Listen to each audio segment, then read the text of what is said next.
Welcome to Love to See It, a podcast about people who clearly should never have been married to each other, but production thought it would make good TV. Atheists paired with Christians, black cats paired with golden retrievers, nappers paired with jet skiers.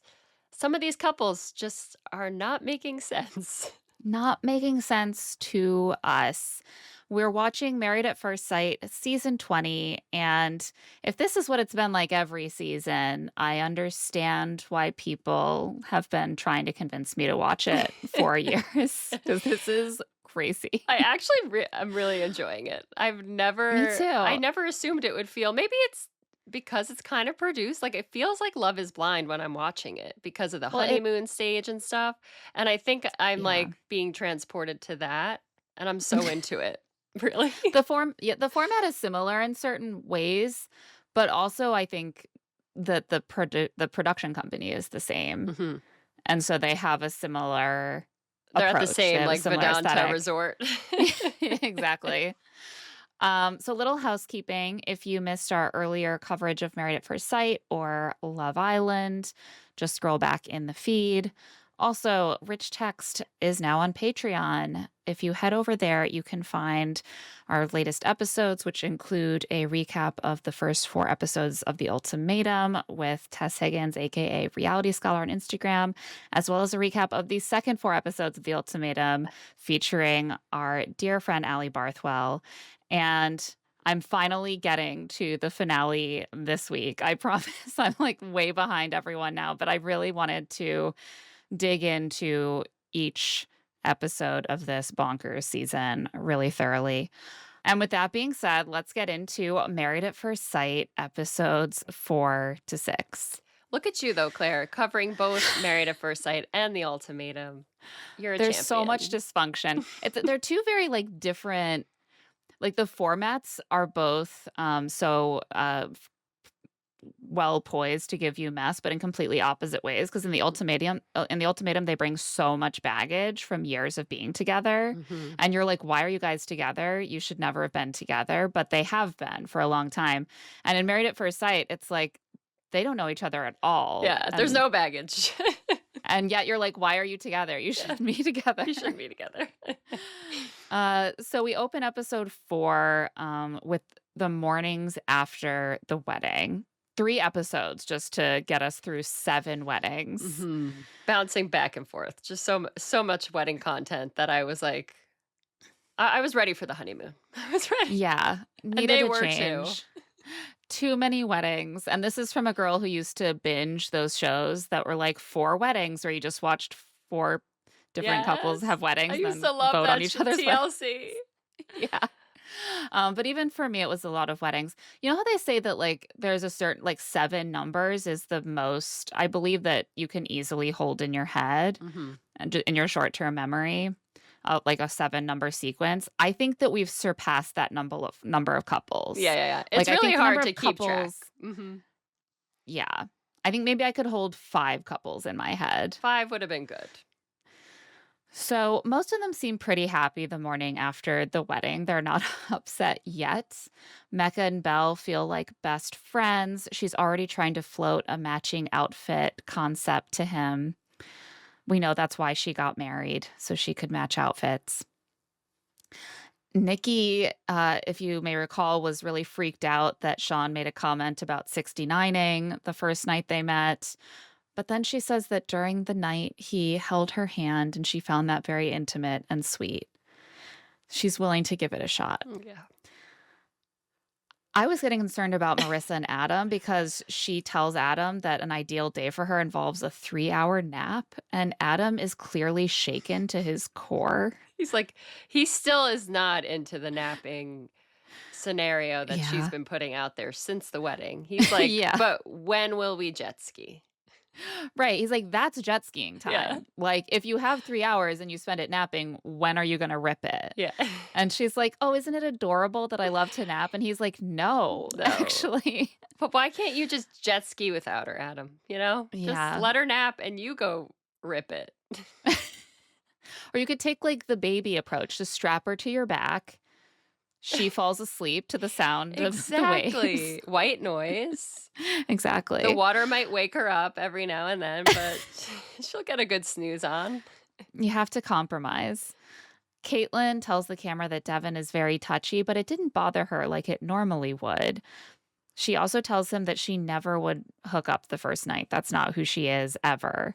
And he looks a little thrown and is like, well, I've participated in hookup culture, Eh, but it's also fine to not do that too. yeah, he's like, "It's but we're married." Right? He's like, it's not hookup culture if matchmakers introduced us to each other Yes. These 2, surprised me because in I a was, like, bad rooting way. for them, like, they were the first couple that I was like, "Oh, I see some chemistry," like, I could see if maybe this one will work, and man, they kind of unraveled in these 3 Yeah. episodes. Yeah, this was the saddest surprise of this batch of episodes. I had such high hopes for them. But they all head to Mexico for their honeymoons, and it's a rockier journey for some than others. Let's talk about Sean and Nikki first. Mm. Sean immediately starts stressing Nikki out again by just like repeatedly bringing up how he wants to get as naked as possible now that they're in Mexico. And she's like, haha, but not naked though. Please keep clothes on. I don't want to see your body. Oh my god. What she says, she's like, "Listen, I like dad bod, but" Oh my god. Well, yeah, because so they get in their swimsuits and he's like, "Oh, you're such a hottie with a body. How do you maintain your girlish figure?" And he has this, like, sort of corny approach to flirting where he's always trying to, like, overtly push the boundaries, but in sort of a cutesy way Mhm. that But it's not is cutesy.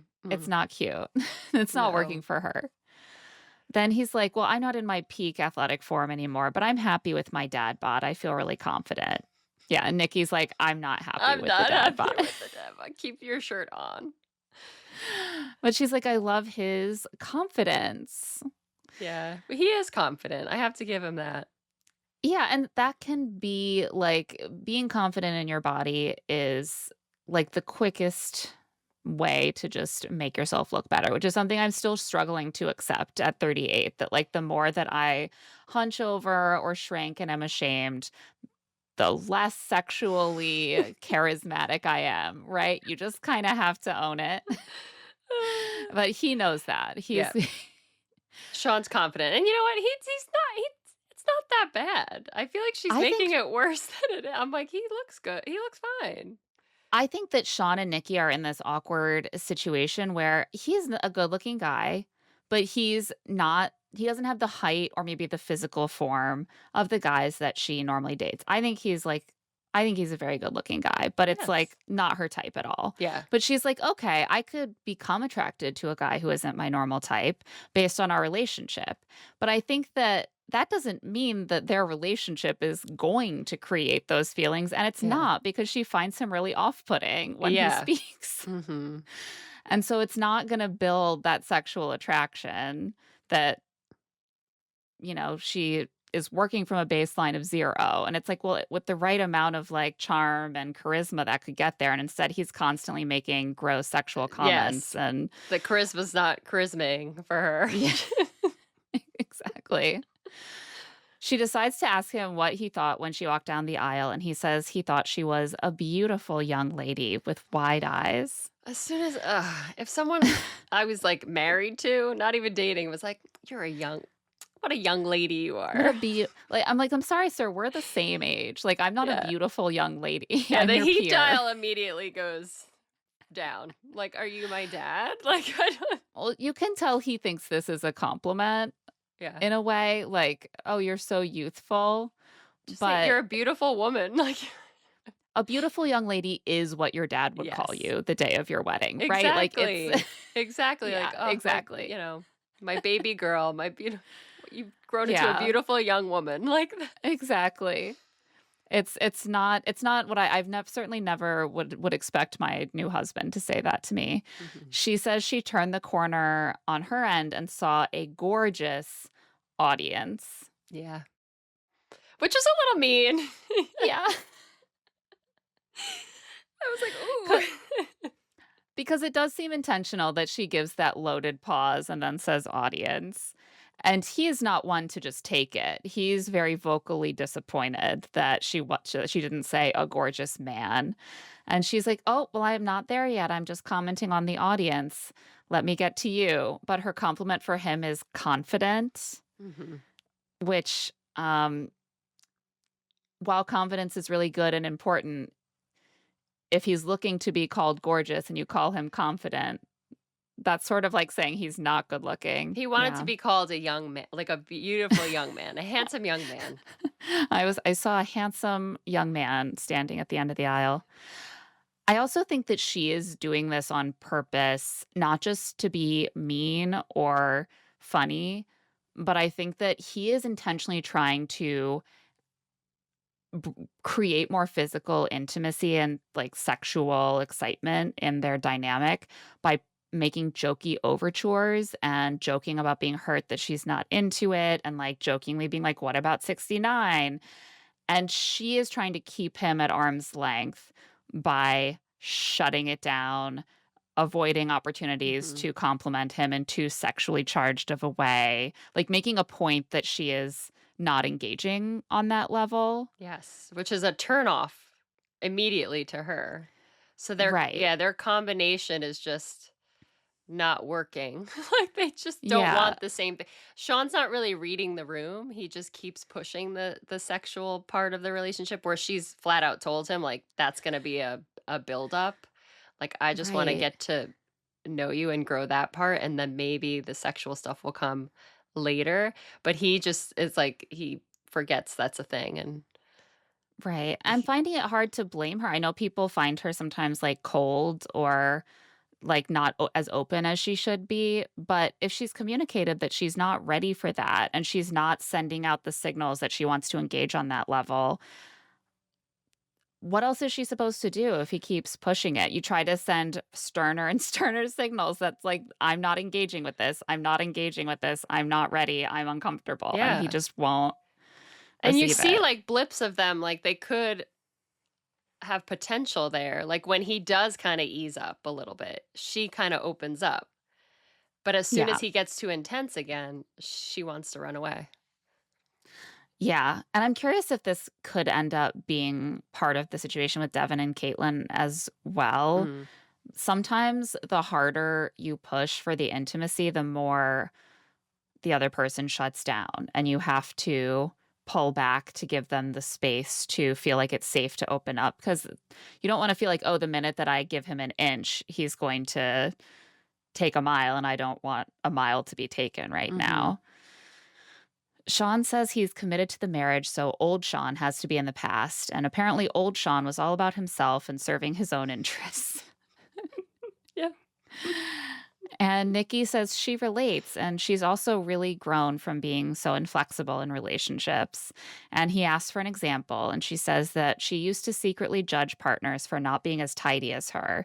And then she learned that it was better to actually have an open conversation with them about it and communicate her feelings about tidiness. And Sean jumps on this and goes, "So, my question was, what was the growth?" He's just very academic always. He's very, like, teacher to student or just, like, administrator to staff, like, I he's not speaking to her just in a relationship status sort of way. It's always sort of condescending. I would even be surprised to have an interviewer treat me this Yeah. way. Like, well, I feel like I just said what the growth was, and now you're jumping on me like I was evading the question. Yeah. Could you clarify more what you're asking for? If the Because to me, that is the growth. She described it very clearly. She Mhm. used to silently judge partners for not being tidy, and then she learned to communicate with them openly. What's not clicking here? What do you mean? What was the growth? Yeah, what was the growth? That was the growth. She just told you. Like, I can point to it on the picture, can you? So she's like, "Am I being interviewed?" And he says she's not being specific. So does he maybe want a specific this is somewhat specific. Yeah, Does he what want names, yeah. dates? You wanna call him up and be like, "So, when you were untidy, and you live with Nikki. What was her response? Yeah. Can you pinpoint a specific date when a Yeah. breakthrough was achieved? Over the broom. She says, "Well, I don't want to give details about the relationship." And he says, "Well, people often say they grow, but then there's no actual practical example." Okay, but she did give you a practical example. Yes. Like, what do you want? Like, voice notes of It's so weird to me. And it is this very like he's her boss or her interviewer or her teacher. It's a very inappropriate tone, as if he's trying to find the weakness in her Mhm. argument because it's his job to strengthen her performance. Yeah, it really does feel like that. And so she's like, "Well, I just don't think the details are important. I don't wanna disclose that, and it's not important." And he says, "Oh, so you're saying my question is unimportant?" And she's like, "I don't know, we were vibing, and now you're kinda killing the mood by speaking to me in this way that's very academic and very Mhm. unnatural." And he's like, "Okay, well, my intent was just to know you better, but that's fine." He does that a lot. It's Yeah. like, well, again, they take like 2 steps forward, and then he kind of says a silly thing like, "Yeah, show me an example." And then she's like, "Huh?" And then she is back to being not attracted to Yeah. him. Well, it's hard to be vulnerable when you feel like you're being pinned to a specimen board in this Mhm. way and critiqued. And I don't think that he's not demonstrating any sort of the softer relationship skills that you would hope he might have after presumably like 2 or 3 decades of dating. Yeah. They have a video diary taping and they end up getting into a fight in the middle of it because Nikki tells the camera that she thinks waiting 4 to 5 weeks to have sex feels right. And Sean gets very snippy and is like, "Oh, so you just decided that without telling me?" And she's like, "Oh, I thought I had like talked to you about that." And he's like, "You suggested it as a possibility, but I didn't know that it had been decided." Yeah, like, I know I didn't agree to it, you know? That was so weird. That, like and Eh, if he thinks he's getting sex anytime soon, just generally, I'm like, "Who are you?" Like, You that's should not be the so vibe. lucky to have sex with her in 4 weeks, Yeah. my good dude. Oh Like, god.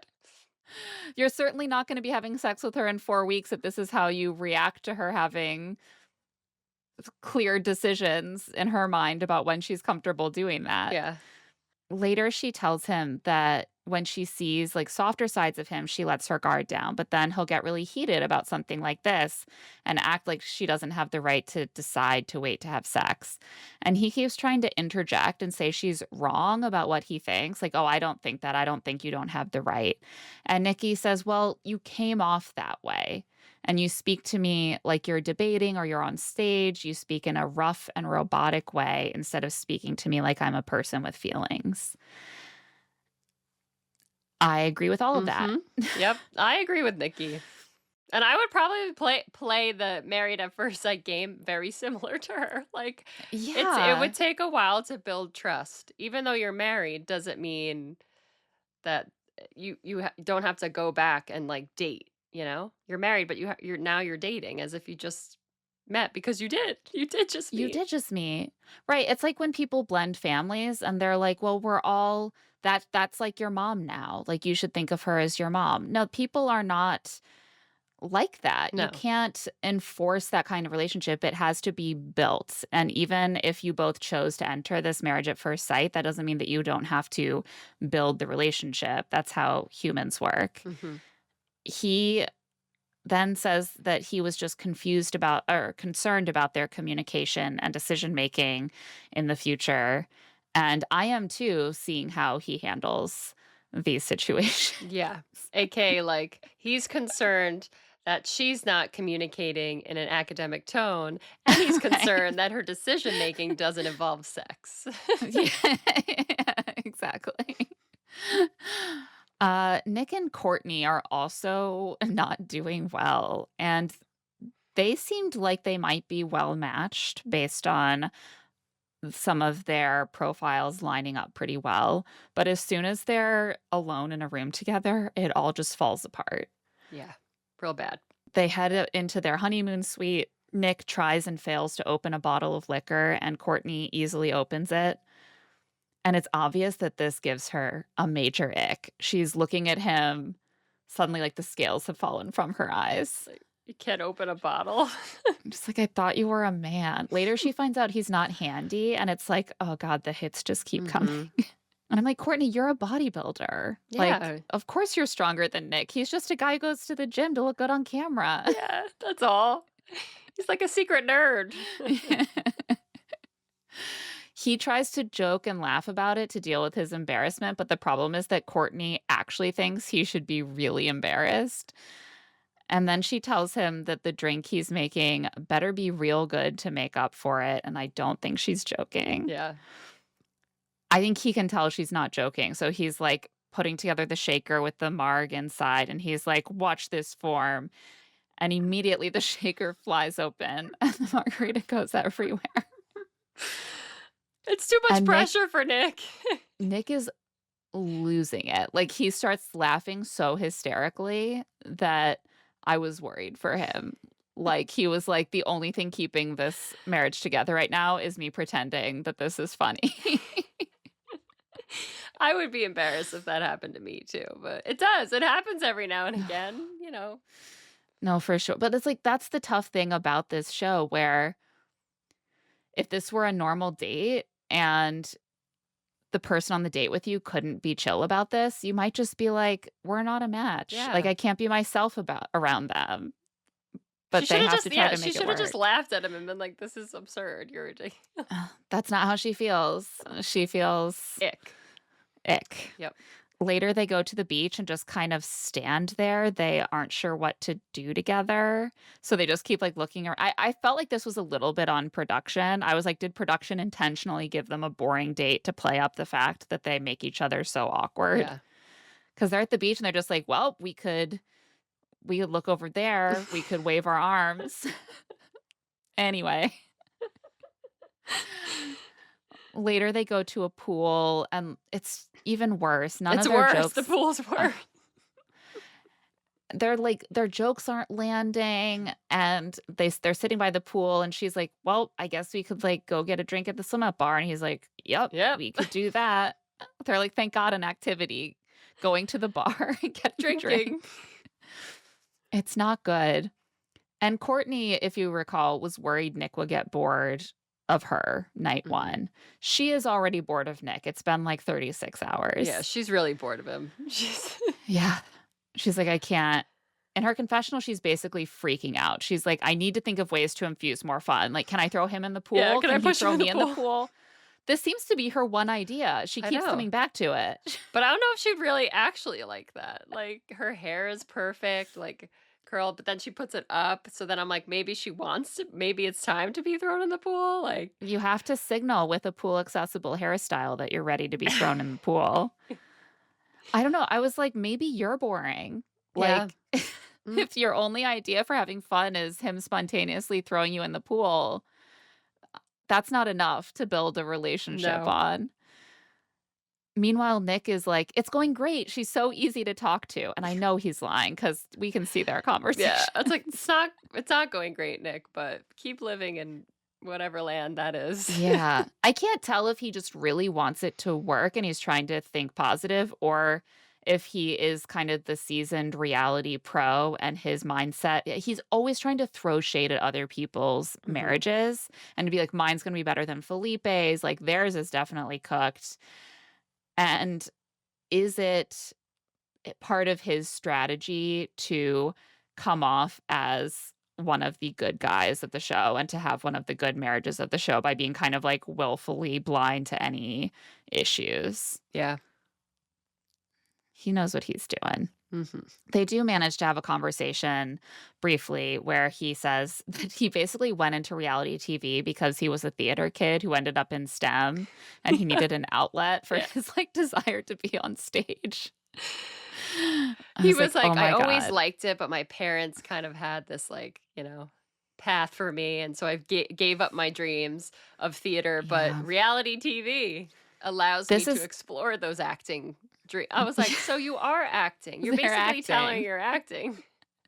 This is what happens when we suppress humanities education, Mhm. okay? We end up with a bunch of very repressed STEM majors who need to go on reality Yeah. TV.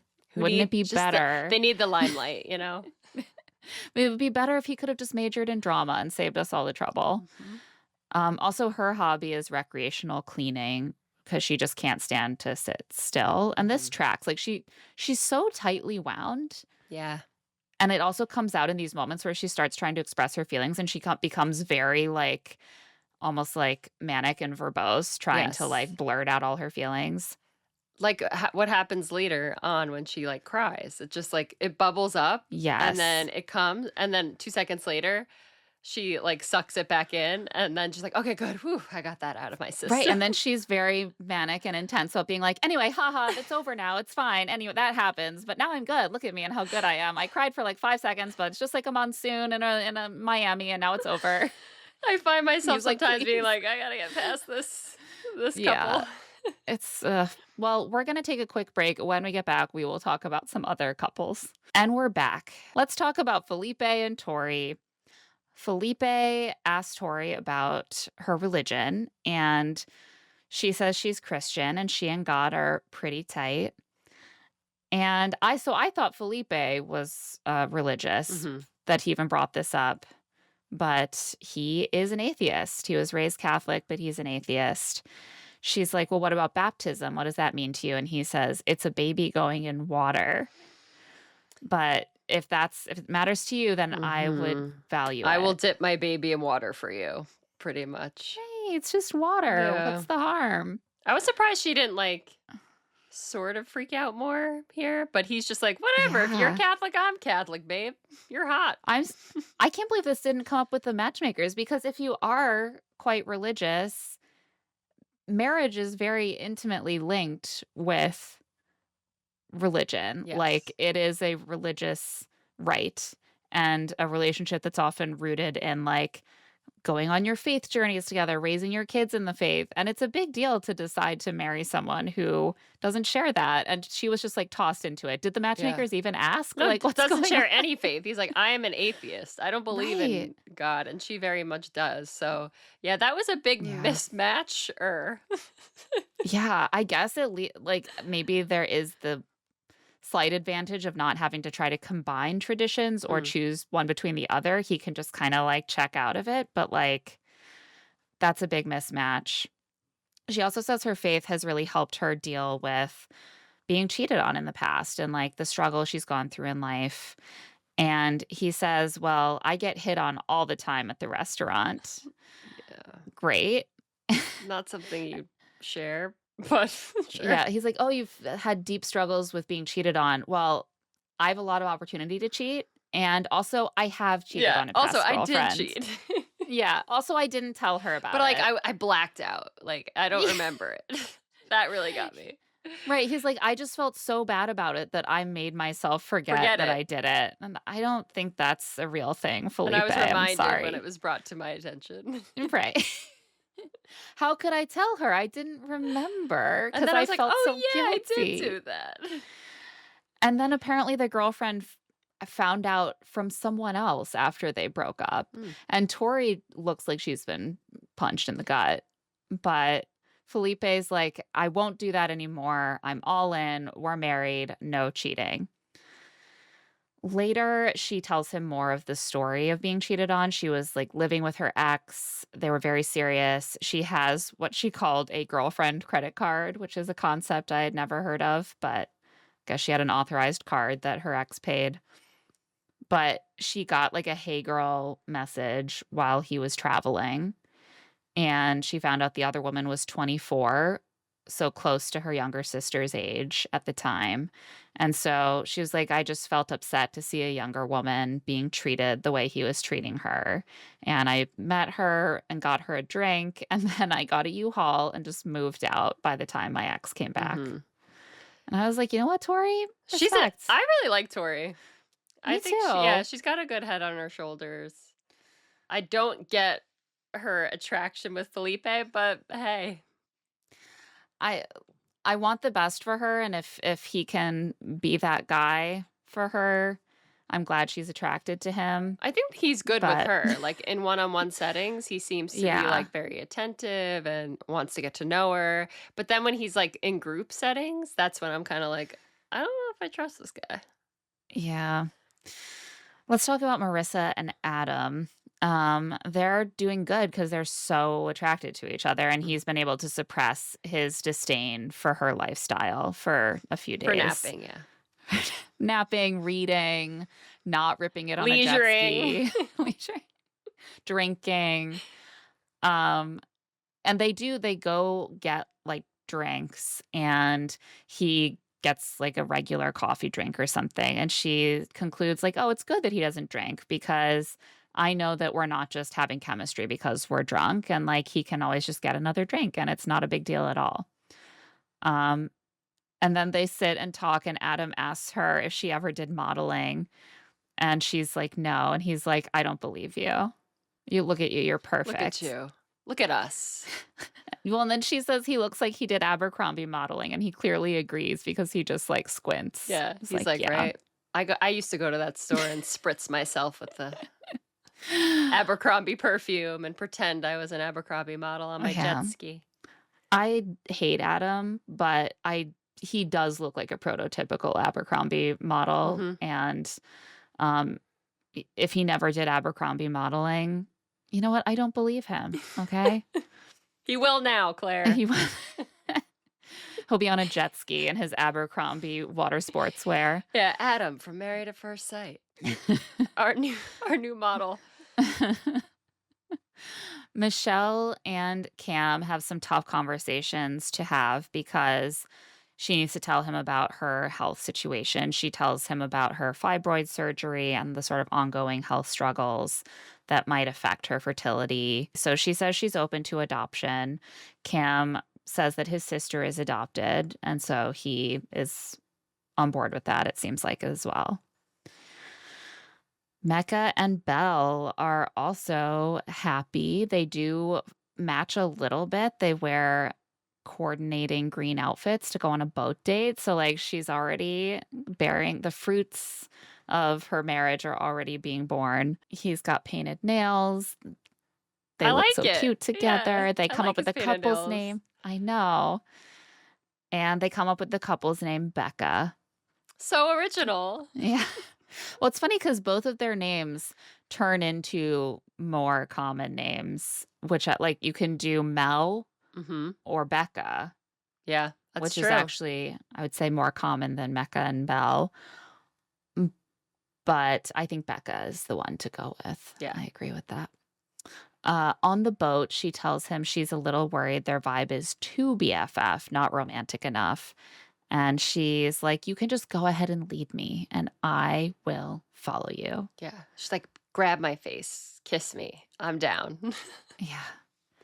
I'm getting to a point where I need a woman to come forward on reality TV and say that she doesn't wanna be led by a man because it's a jump scare. I'm constantly finding out that a woman I like who seems normal and has her life together is like, "I want a man to lead me, Yeah, and I will yeah. follow him And you're like, wherever." "No, Like, "Ah, I'm not scared." another one." I know, that was surprising, but I think she was more trying to be like, "I'm attracted to you, so don't hold back." You Right. know? I think yeah, and I think it's become a way for a lot of women now to talk about this feeling that they have where they're expected to do absolutely everything, and instead of men kind of rising to meet that in every department, they just end up carrying all the weight in every Mhm. aspect of their relationships, and so they're like, "Well, what if I tell him to lead? Is that a Yeah. good way to get him to step Mhm. up a little bit and, like, take some initiative?" Like, it will give him some confidence, like, make him feel Yeah. like he's in charge. Yeah. Oh, yeah, book that vacation, do that grocery shop, fold that laundry, that's leadership. You lead those clothes right into the drawer where they belong. And Mecca, like many men, looks pretty stressed at the idea of actually leading. He Mhm. just looks concerned. He's like, "I follow. I'm a He's like, follower." I didn't know that I was supposed to be in charge. Not loving that. Caitlin and Devin go to like a little cenote thing to swim. Then they have some fruit and They're so chat. excited about the fruit. So much I'm fruit was excited about eaten the on fruit. this day that I was getting hungry. I was like, "That mango does look good. You Oh, are right. I would I like some of know. that fruit platter." It's been a while since I've been on a vacation to a place where like tropical fruit is Mhm. abundant and really good. And Mhm. it really brought me back to those like But Hawaiian yeah, Caitlin was breakfasts. definitely more into the fruit than Devin. Like, in general, just not. Yeah. She has brought some romance novel tropes to Mhm. bear on their dynamic. She's like, I think that like I'm a black cat and that's someone that is a little standoffish. You have to earn them. You're maybe Devin, you're more of a golden retriever. That's someone who's really like, friendly and like wants to take care of someone and always like hang out. And he's like, yeah, I'm Yeah, definitely I a am golden that. retriever. I think in romance novels, this can come off as like a really charming pairing because it is opposites attract and it's so Mhm. unlikely. But in real life, it can be really tough sometimes to manage the fact that those two personality types often want different amounts of togetherness and affection. Yes, the black cat is a solitary creature. Right. Yes. And he's like, well, it fills my cup to fill others. I just want to be around my person. It's really hard when I've had to be long distance with my partners because I just want them there every day. And Caitlin is like, well, but you need to prioritize yourself and not just like filling my cup. And he's like, yeah, sure. But it's clear that he doesn't want to prioritize himself. He wants to prioritize his partner and he wants Yeah. his partner to prioritize him. Mhm. Caitlin admits she's had really toxic relationships in the past, and so it is nice to feel cared about. But he's a little worried that she's just not going to meet his togetherness needs. And I think that is probably true. Correct. So one night they agree to go to the gym together in the morning, and he asks her to wake him up. He's not a morning person, and she agrees. We do see this conversation. Mhm. The next morning, she just goes without him. Yeah. And she vlogs on And the way. She's like, "I'm off to the gym. I'm so yeah, happy to be getting a workout in, my first workout of my honeymoon." And I'm like, "Where's Devin?" where is Devin? And they show him just, like, waking She up, threw yeah, Devin in the cenote. with the fruit. She's like, I kept the fruit. Devin's in the cenote. Keep the fruit, leave the Devin. He decides to let it go at the time because he doesn't want to make it a big deal, but this clearly just like is eating at him. Yeah, He's he like, was she mad. He abandoned was me. definitely mad. But we did see the conversation, and she did say she was gonna wake him up. So I would also be She a little did. angry if, like, if my husband Will was like, "I went to the gym, even though we decided we were gonna do that together." I'd be like, Right. "Why?" Right. And like this is the first of what turned into like clearly like multiple situations where they just are not I think they both wanna feel like they're, like, picking up on and sensing each other's needs and communicating really easily, but they have a much bigger hurdle to get over in terms of, like, actually getting that communication happening. Mhm. But first, a couples mixer. The Mm. first couples mixer, so the men and the women all get to meet each other's new spouses. They had those, like, single sex mixers at the beginning, but now they're checking out the new material, and Courtney, unfortunately, immediately hits it off with Felipe. Yeah, she's like, "He's so fun. He's funny to be around. He's not boring. He doesn't just, like, not he's gonna push me in the pool. I can feel it." Yeah, she's like, "I now this is a guy who's gonna push me in the pool." And she's, like, laughing and joking with him. He definitely matches her high energy level Mhm. more, and she says that she wants to have more of that in her marriage with Nick. Right, that's his name, Nick, right? She, she can't even say He's bring so herself to say boring, she forgot his name. yeah, it's I was like, I'm gonna watch that space because she clearly is like, I got matched with the wrong guy.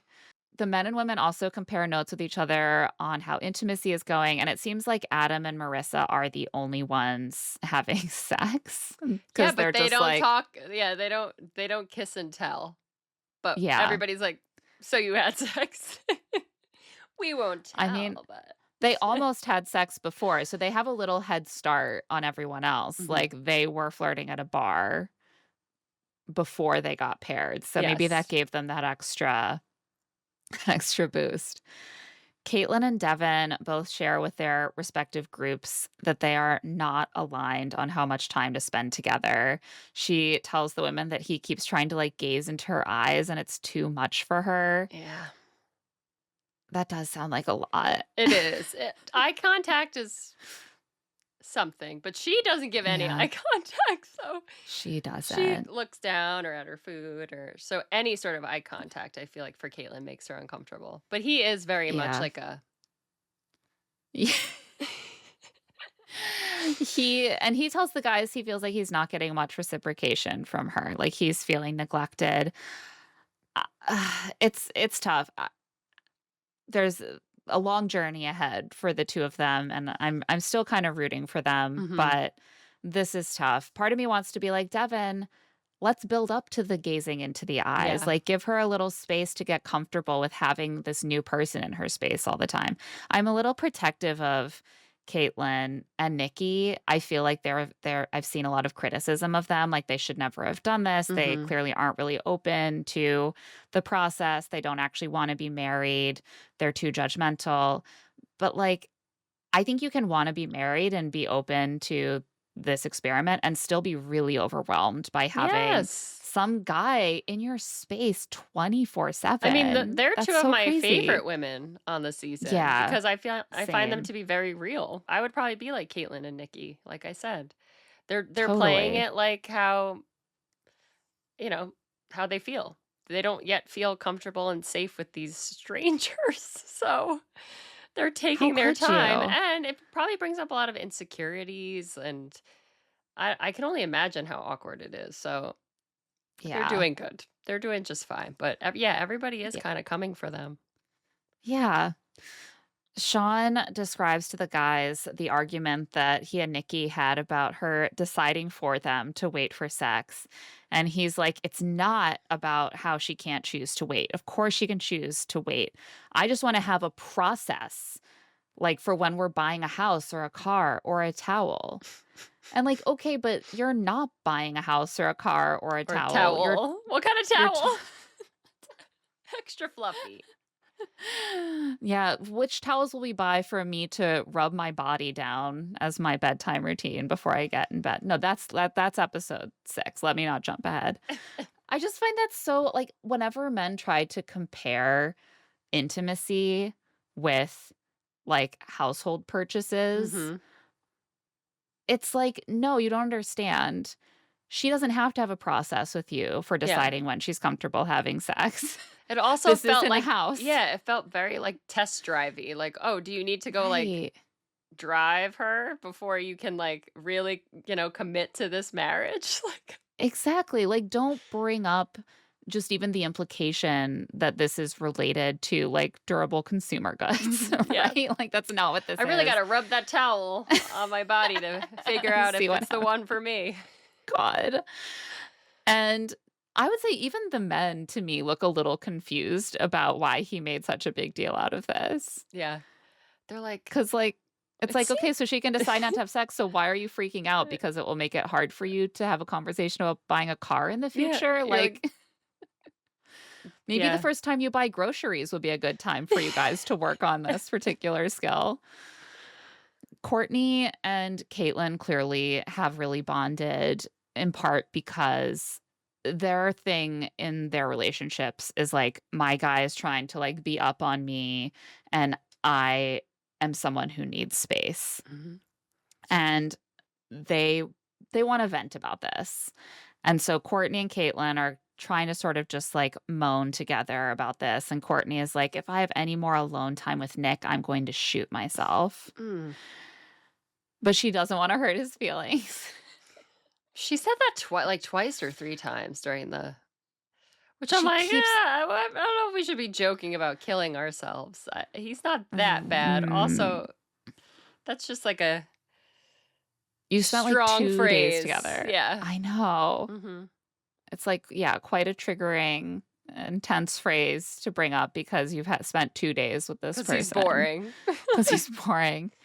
And while she's mid-flow, just, like, bitching about him, Nick sidles in to join the conversation, and it could not I'm sure he clocked it that it brought the conversation to a screeching Yeah, halt. they were, like, talking about him, and then he's just like, "Hey, can I just, like, come on in?"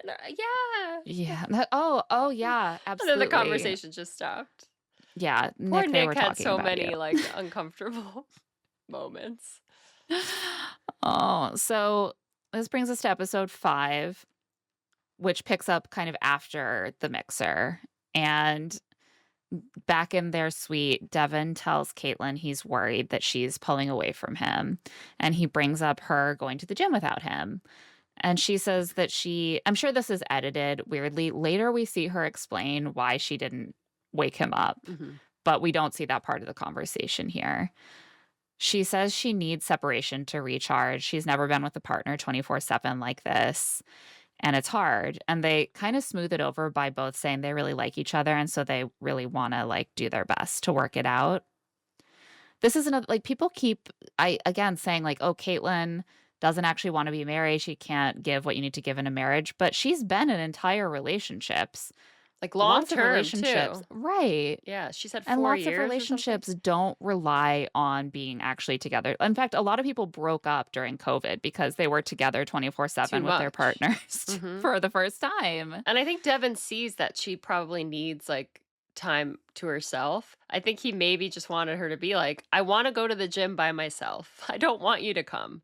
But she said, Right. "We'll go together," and then she didn't wake him up. So, Yeah. I could And understand his point, but I think one thing that would need to happen is that she needs separation to recharge and she needs to feel like she can have that.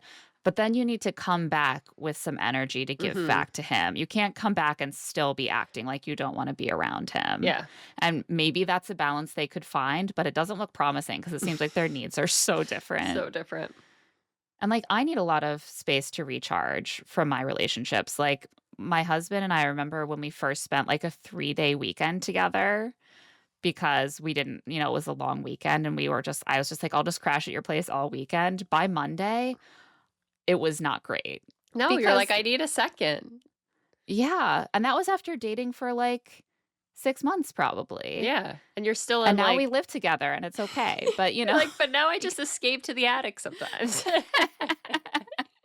But it's and you're like like, the you same as a mom, like, you just need yeah. those moments to recharge, like, sometimes you're just like, "I need to go for a walk," or, "I need to, like, go out shopping," like, "I just need an hour." You need to just, like, And then we come go back to the and we're grocery like, store with an iced right? coffee. We're ready. But she comes back and she's still Yeah. From what we see and this is one of the frustrations, is, like, I actually think we see very little of Devin and Caitlin, and so it's almost hard for me to assess who is telling a more accurate story of their relationship, because they have slightly different perspectives on Mhm. it. Sean and Nikki have, like, a flirty little shopping date. We see them kiss. She's like, "That was so fun." It seems like they're vibing. Over dinner, he asks her if she's willing to share what friendship means for her in a relationship, and she's like, "Thank you, that's the delicate flower treatment I crave." Mhm. What a lovely question to ask. She shares that she had a boyfriend from, like, 17 to 27-ish, Mhm.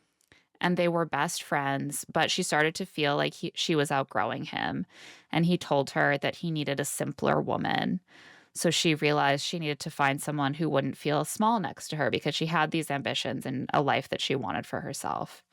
And you can see that's like a bit she clearly thought this was like the person for her. Oh, yeah. And then the fact that she was more successful than him in certain metrics ruined the relationship because it made him insecure. And Mhm. that's like she's very deeply internalized that like her relationships can't succeed unless she's with someone who kind of matches her. Mhm.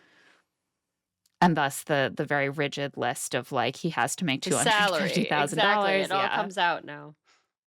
Yeah. Unfortunately, men can be fragile and egotistical even if they make the same amount of money as you or Mhm. have similar accomplishments. Sean says he's always supporting his partners, but when he has a difficult time, they pull away, and that's been his struggle. Yeah, he wants someone to just, like, wrap him in a warm towel and cozy up Yeah. and let him express his feelings. Yeah.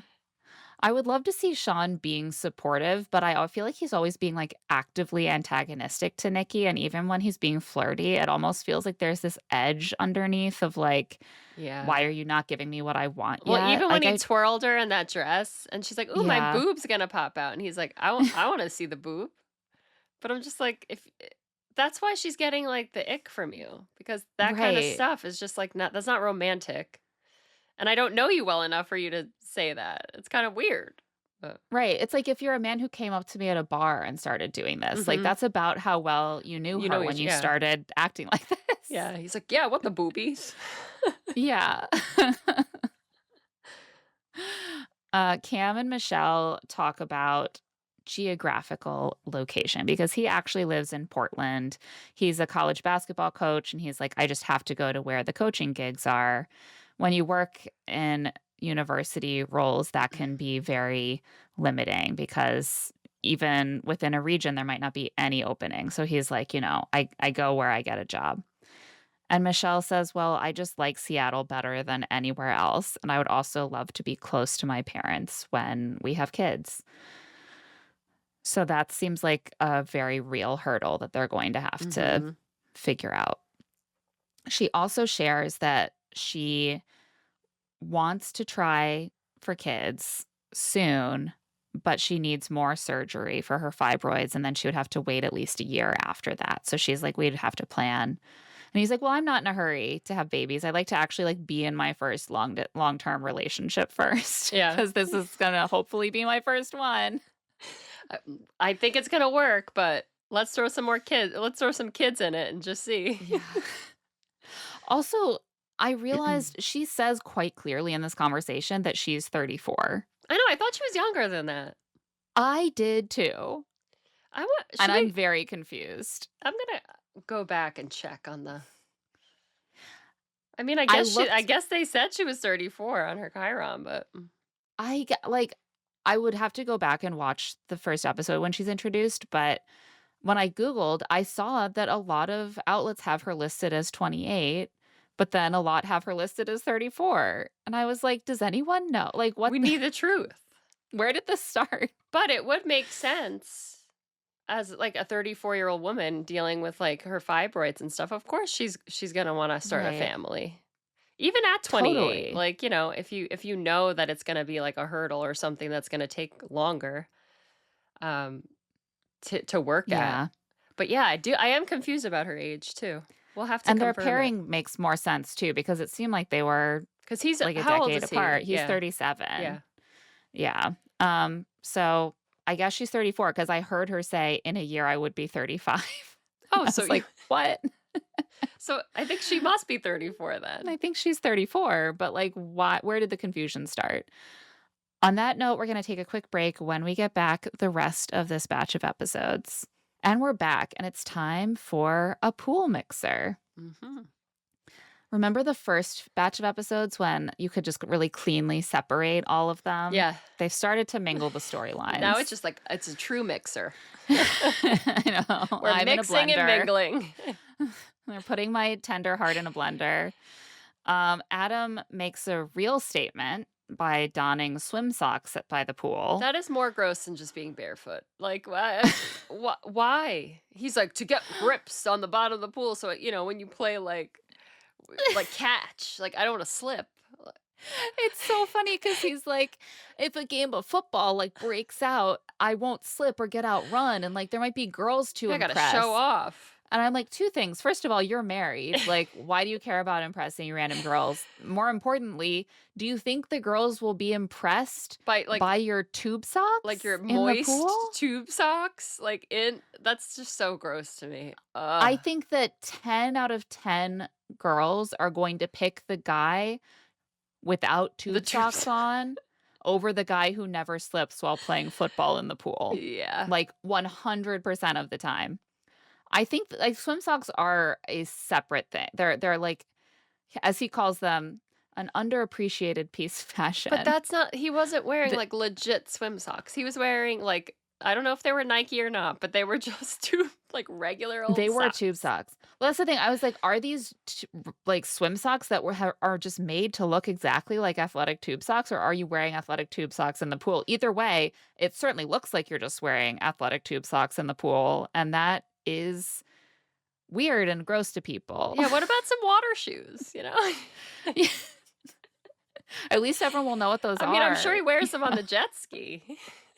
His probably have, like, the individual toes, you know what I'm talking about?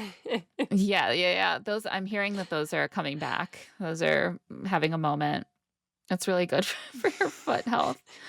Um, yeah, we're starting to see more and more of Adam's fashion sense. I don't Mm. know how this didn't come through. He seemed like so deeply uptight and pretentious in his first episodes, and now we're seeing his wacky side more where he's like, Mhm. I'm pretentious and uptight, but I wear like little caftans and swim And swim socks and socks.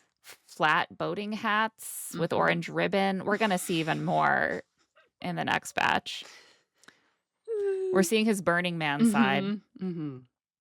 So everyone is comparing notes again, and some of the couples are all over each other, but some are not. And Caitlin and Courtney are once again commiserating about how they just desperately want to escape their new husbands, and they're so Which, unhappy you know, is with a great having to be around sign. them. It's a great sign for how it's going.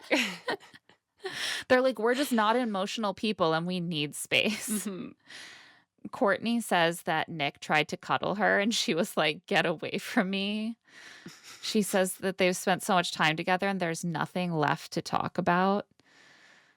We're going on another one on one date and I want to one on one kill myself. Again, though, like, oh my gosh. There's that quirky sense of humor because she's So so fun funny. and She's so goofy. weird.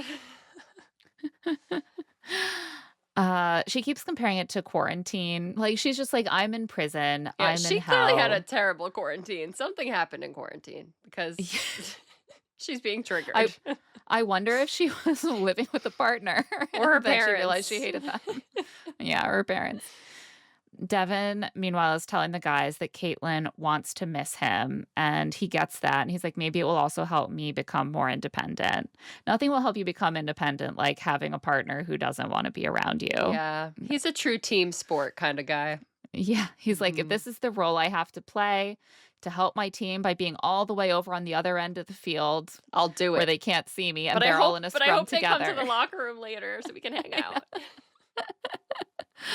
Nick tells Mecca that he wishes Courtney would, like, show interest in talking to him, and Mhm. also he wants to steer things in a more romantic direction. I'm like, "Buddy, I think you gotta steer things on just a talking to each Yeah. other But they've direction talked about first." everything already, but I'm like, "But you haven't spoken at all."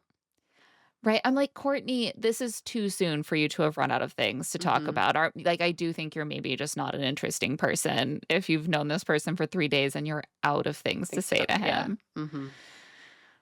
Mecca tells Nick that he thinks he's the bigger hurdle in his relationship because he's letting Belle take the lead. He thinks she likes him, but he's still nervous he'd mess things up if he made a move. But she I can't told you to tell make what's a move, Mecca. right. I can't tell what's going on with them exactly because Mecca keeps being like, I think she likes me more than I like her, but like, I don't want to ruin things by trying to By kiss. And I'm telling like, her that point. Well, he does tell her Mhm, that. He's mhm. like, I will tell her that she likes me Yeah, more. not a good idea.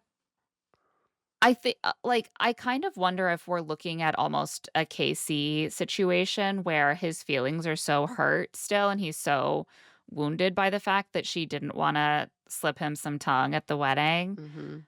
that he is now trying to, like, reassert power in the dynamic by being the one to slow things down and starting to be like, "Well, you actually like me more," and, Mhm. like, that that is a dynamic that he can continue to hold the power in until he starts to reciprocate, and Yeah. so he's like, "This makes me feel good and safe actually to be the one withholding, Yeah.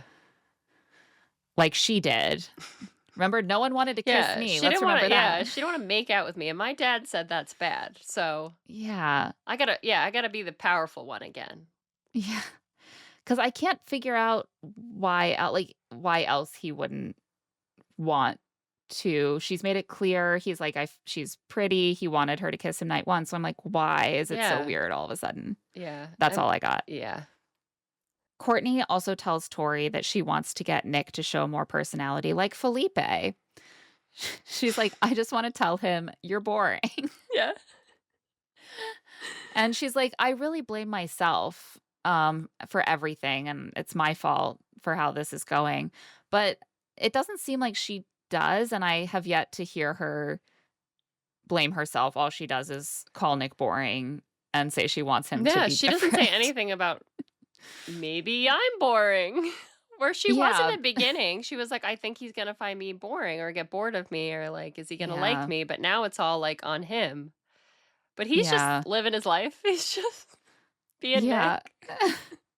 Well, so often when people have these anxieties about what will happen in their relationship, it's not even about what's happened to them in the past, it's about what they do in like, they're like, I know how realistic it is to get bored in a relationship because I get bored in relationships. Yeah. So wouldn't it make sense for him to get bored of me because getting bored of people is just what happens when you're in a relationship. I do it. Yeah, I don't know. I get bored by everybody, but I think Nick's also just, like, a little more like, shy or cautious in this Mhm. experience than like, he seems to just be a little more awkward. Uh, Yeah. Well, he's always stuck in that sort of like he wants to be the hot alpha male, but yeah. like he's just a nerd and he's so like aware of that. So he's also always being a little bit stiff, trying to compensate for the nerdiness and put his best alpha foot forward. And it just comes off as a bit rigid Yeah. and shy. Nick and Courtney do go on a romantic boat date. She asks him if he'd rather have bad breath or snot coming out of his nose all the time.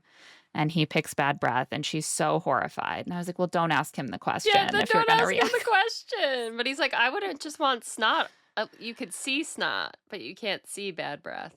I would pick the same thing. At least the bad breath would like only affect making out Mhm. in any really, like, otherwise I can kind of just like 'Cause then you'd just be steer wiping away your from nose people, all day, and then you'd wiping my have all nose all that, the like, time. the chapped red And who wants to make out with someone who's actively streaming snot onto snot. their face?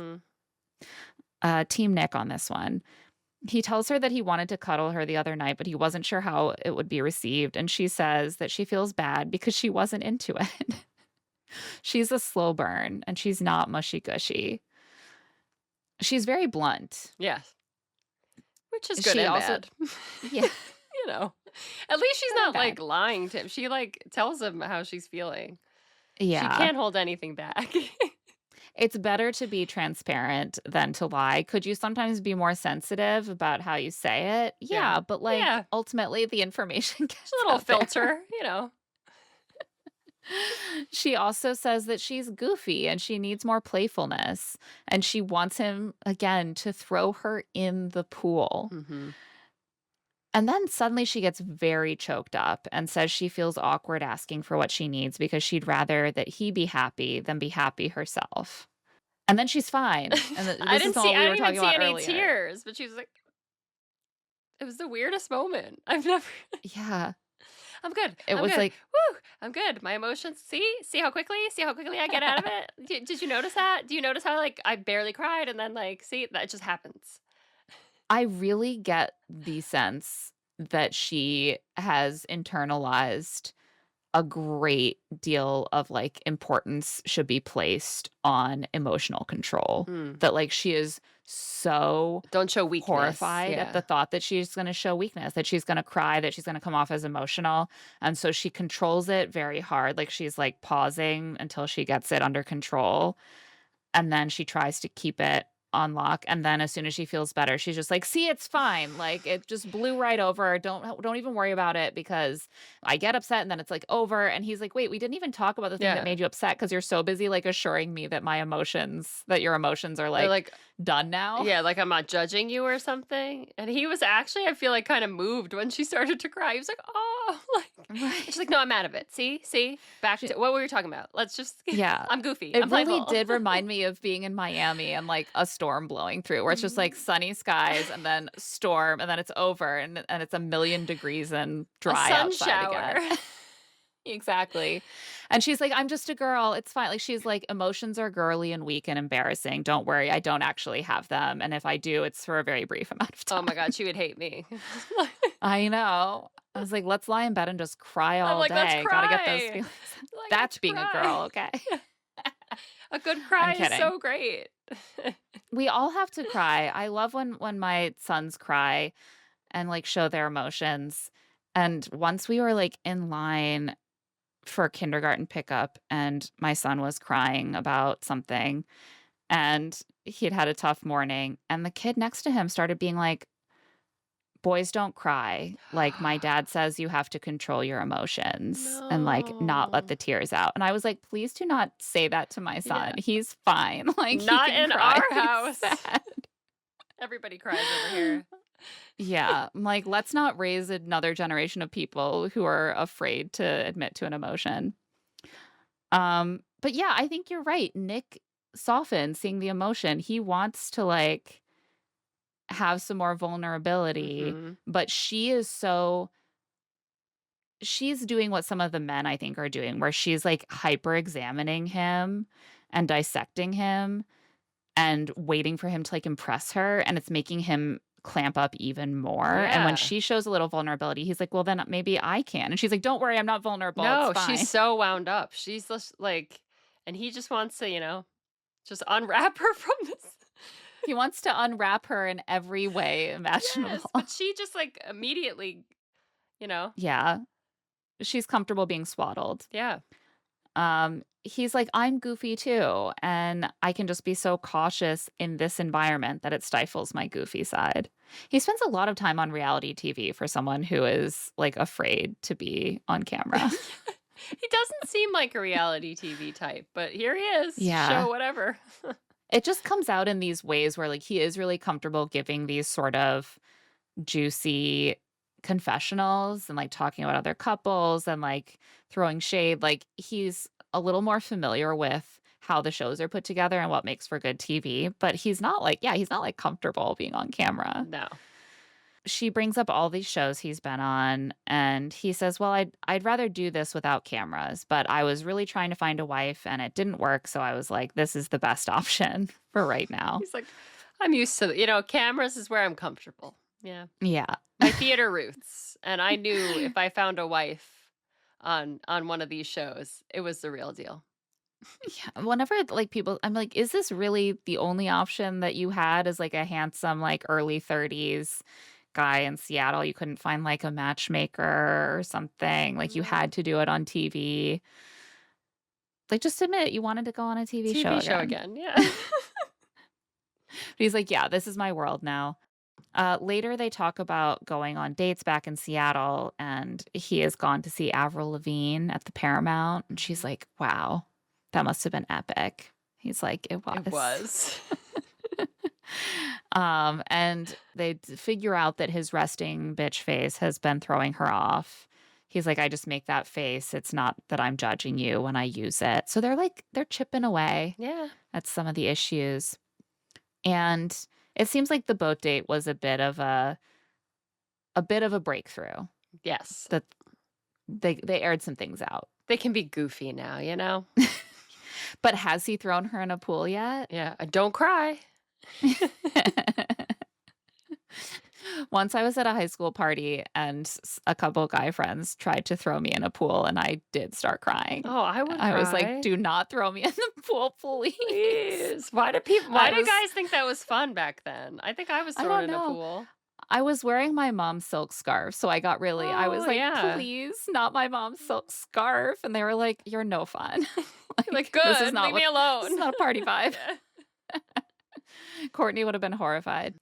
Cam and Michelle have champagne by the pool, and he admits to her that change is really hard for him. So this is all very uncomfortable, and he worries about being trapped, and sometimes he wants to run away. And Michelle is like, "So why Did did you you do do this exactly?" And he's like, "Well, I know marriage will enhance my life, and also, like, you're great. So those two things are kind of keeping me Yeah, locked they're in." cute. I like them. I have hopes for They're them. I growing like on them me. both so far. Mhm. Yeah. Sean and Nikki hang out by a hot tub or something. You Plunge know, pool. plunge. I don't know. I like to set the scene, Yeah. even if I don't know what the Cold scene is. plunge. There's water. Um, and she says that he's been a spiritual and emotional leader in the relationship. Which is what you want in a, sexy husband. Yeah, well, clearly she does. What's not clear to me is why she thinks he has been that. Yeah. And he even sounds surprised. He's like, "You It's like, do? really? You think that?" I'm very confused by them. I think we miss stuff in between these conversations, Their relationship is like so right? much is happening all the time. I'm It's a like, very wait, you were dynamic just telling situation. him that he like speaks down on you, and now you're like, you are the emotional and spiritual leader of our relationship. Yeah. Yeah. He's a leader sort of like the way that George W. Bush was a leader. Like sometimes, you lead in a downward direction that's negative. He asks how she feels about their physical intimacy, and she says, "Good, they've kissed, they've held hands. When it's time to move forward, it will be organic." And he says, "Well, what about your other needs outside of sex? And also, how do you fulfill my needs in the meantime?" Yeah. I was like, nice asking about her physical needs outside of Yeah. sex when really what you mean is I'm gonna give you some of Yeah. mine. I'm going to give you a little breadcrumb, and then I want you to tell me, why Right. won't you fulfill my needs? And she's like, what are your I needs? think it's I think it's pretty clear that she doesn't have physical needs Yeah. that aren't being met right now. Yeah. What she needs is a little space from the Mm-hmm. pressure. Mm-hmm. And you're like, "Well, my needs aren't being fulfilled right now." How fulfilled were they being before Yeah. this? As Did your like spiritual leader, my needs need to be fulfilled. we laugh, but that is famously something that cult leaders love to do, Mm-hmm. is use their spiritual leadership to get their physical Course, yeah. needs met. Mm-hmm.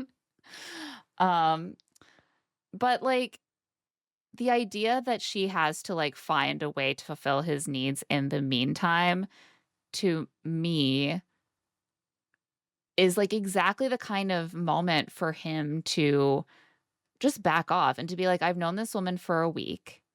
If I want to have a fulfilling sex and intimacy life with her in the future, making her feel like she's obligated to touch me in ways that make me happy right now are not going to make her feel safe and Mm-mm. vulnerable." But he's more focused on like how many touches can I get Yes. before she touches the wee wee. Yeah. Like, yeah. How many steps is it going to take her before? Right. It's giving like, "Oh, you're on your period? Well, you can still give me a blowjob." And Exactly. it's like, "Oh, Yes. thank you so much." Yeah. How considerate. Like, you're not wrong, and like maybe and it's nice to do that sometimes, but Mm. like what kind of attitude are you bringing to this exchange right now? It seems like he doesn't really care to get to know her at all, aside from in the Yeah. bedroom. Considering on Yeah. like the night of their wedding, he was talking about 69. So, Ugh. Oh, but he was joking. He was joking, yeah. unless she's into it, Mm. in which case But if he's you're not into it, I'm not joking. joking. You know what I'm saying? She looks kind of put off, but she's like, "What needs Yeah. do you have?" And he says, "Well, I need head rubs, I need back rubs, kisses initiated by my partner, booty smacks." He says every husband wants a wife who is obsessed with him. Totally. Mhm. 100%. You can't make that happen by telling her that she needs to be To be obsessed obsessed with with you. you. Like, Like, also being like, "I like some booty smacks." Like, what? okay, useful information, I'll be tucking that I away don't if I think I've ever ever feel smacked compelled. my husband's butt. Like, that's just not something, but if that's what you're into, Shawnee. There's right, there's nothing wrong with it, but, like, No. if it's not coming naturally to her to wanna smack your booty, like, I don't think she I should mean, have to. yeah, whatever floats your boat. Poor Nikki is like, "Well, these things will happen when they come naturally, and it might take time for sexual attraction to be unlocked between us." And somehow this is the first time that Sean has gotten the vibe that she is not sexually attracted to him. Yeah. Sean, everyone else in America could tell, He okay? is just like just very displeased. He cannot believe He's this. angry. Yeah, he's like, "How can you not be attracted to me?"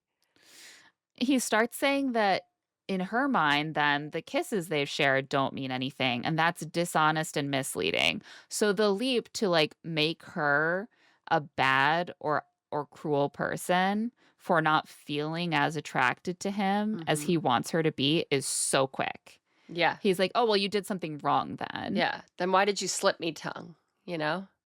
And she's like, "I'm just testing out, like, I'm testing out with small physical moments of, like, seeing how it's going. It's not we're in a deep, passionate kiss." Or at least that's what she seems like can be Right. assumed that because we haven't seen it, but he's making it out to be like, "Well, we were, like, rolling around in the bed and you were slipping me tongue, like, we coulda gotten there." I don't think that's what was happening, Sean. I Right. He's like, "What about the time that I was on top of you Yeah, and in the bed?" And she's clearly like, "When we were, like, cuddling?" I yeah. don't like, Like, I'm "What?" confused. She's like, "Well, I'm not trying to, like, placate you, I'm not trying to pity you, I'm just trying to explore the attraction and, like, see what could be there." And he says, "Well, if you're trying, I accept that, but, like, we've had these sexual moments." And she says, "Well, maybe we shouldn't explore then if we have some pecs and you take it that way." And he's Mhm. like, "What about the tongue?" And then he's very petulant about it to the camera. He's like, "She's pretending she's not Mm, attracted to me. I mm. don't believe it for a second. She tongued me down with food in her mouth." Yeah, What? what? Like, I was so confused by that. He brought it up to her too. He's like, "With the food." Was she I chewing and you attacked her to get some tongue? Like, I don't like if you're picking up on these minute signs, Yeah. then what about all of the minute and to perhaps large signs that she's not sexually attracted to Yeah. you that you could have been picking up on? Like Chewing food. Like, now she's a bad person because she isn't attracted to him, and she's clearly like, "Well, you want the physical affection, you want me to work on developing that part of our relationship, but now you're angry at me Yeah. For working on because." that. For, like, trying to explore and, like, get there. Right. It just makes me kind of ill to see women entering into these relationships where suddenly they're, like, literally trapped, almost literally trapped 24/7 Mhm. with men who are just, like, trying to extract as much, like, physical and emotional intimacy from them as possible when they're, like, not authentically feeling it or ready to do that. Like, it feels very uncomfortable It to really watch. does. That would be my worst And nightmare yeah, to be in Nikki's situation, to be honest. I don't think I yeah. could handle someone like Sean, like, saying all that. No. I mean, I to me, she's stronger than I am, not because he's, like, unattractive or, like, any of these things, but because when I was dating, the minute that I was uncomfortable being around a guy or, like, avoiding being around them, it Mhm. was over. I was like, Over. "I'm not Yeah. working on it. I don't wanna, like, go on a date if I'm not attracted to you. I don't wanna spend time together if I'm not fully feeling it. I'll just go find someone Yeah, else," but you these know? women are, like, stuck in this experiment, like, they have to at least keep trying, Yeah, and she for the is. cameras and whatever else, and for themselves, but Yeah, it's like, that would make me so uncomfortable because and normally you then I could just think be like, ghost the person and just yeah, or a little text, "Hey, sorry, like, I don't think Yeah. we're gonna work You're together as a better than couple, me, you but" shouldn't ghost people, everybody, but Maybe I I would go barely Sean. dated. Every time I had to send a text being like, "I don't think there's gonna be a third date," I would just Mhm. cancel OkCupid for a Yeah. month because I was Yeah. so emotionally exhausted. I lost But internet. I'm moving away. You'll never see me again. Um, no, I mean, I people are being really hard on her in a way for, like, being too hung up on the physical stuff, but, like, he is not giving her any space or any material with which to develop a deeper attraction. Like, I do believe that that's possible because we see how she does open up when he steps back a little bit, and Mhm. then he just, like, ruins it for her, and then she looks like the villain Yes. for not being open to him. He tells her that he's going to trust that as his wife, she's going to make it possible for them to get in alignment. 'Cause that's what He wives do. that's what Yeah. he As my really wife, talks you need to get this in order. he really talks like he's her boss. It's Yeah. crazy. He's like, "I'm gonna trust that you as VP are Mhm. going Of to this figure out a relationship. good system Yeah. And until that for this system is process." figured out, do not come into my office. He's like, "I'm delegating that to you Yeah. as the VP Figure of it marketing, out. okay?" Ugh. It kinda makes me wonder if he has overstated his dating experience because he clearly is successful professionally, and he says that he's done plenty of, like, dating and relationships, but he acts in this marriage like he would act in a professional situation, and I'm like, I'm Yeah. something's not Mhm. aligning. Tori and Felipe go horseback riding, and he gives her a big bouquet of flowers over a romantic dinner. They talk about living together. He says he's a 5 on a scale of spotless to hoarder, and she is really not pleased with that number. But he's like, "Don't worry, when I'm with a lady, it's better." Yeah. He's like, I can't take care of myself unless I am afraid of the With a woman. judgment of a woman." She says she wants to, like, own a summer house one day and have at least 2 kids, like, she's got big dreams for her life, and he's like, "Yeah, I want 1 kid so we can have 1.5, LOL." And he says he wants them to be multicultural and learn a lot of languages. It seems like he's still trying to learn new languages, that's something that's important to him. And he tells the camera he's trying not to love bomb her, and so he doesn't wanna just say he loves her because she's stunning. He's like, "I'm Mhm. trying to separate those 2 things of, like, she's beautiful and I love her." And I was like, "That is, like, fuckboy self-awareness." Yeah, I was like, "Listen, he may be a fuckboy, but he knows. He knows to at least recognize love bombing." So I was proud of him Right. in this moment. I was a little bit too. I was like, "Maybe I underestimated you, Felipe. Yeah. At least you know that you can get those feelings confused and it's irresponsible to, like, put that on her." Yeah. So, faint snaps for you. Marissa and Adam get massages by the sea, and he catches a glimpse of his real lover, a jet ski out on the water. Later, they get dinner with cocktails in bird-shaped glasses, and he hand feeds her a giant hunk of steak. She has to, like, rip it off with I her know. teeth. When he was like, "I'm gonna try the steak himself," he used his hands, and I felt like how I tell my kids, "Use a fork." That's what I'm like, "Teddy, use your fork, honey, Yeah. not your hands."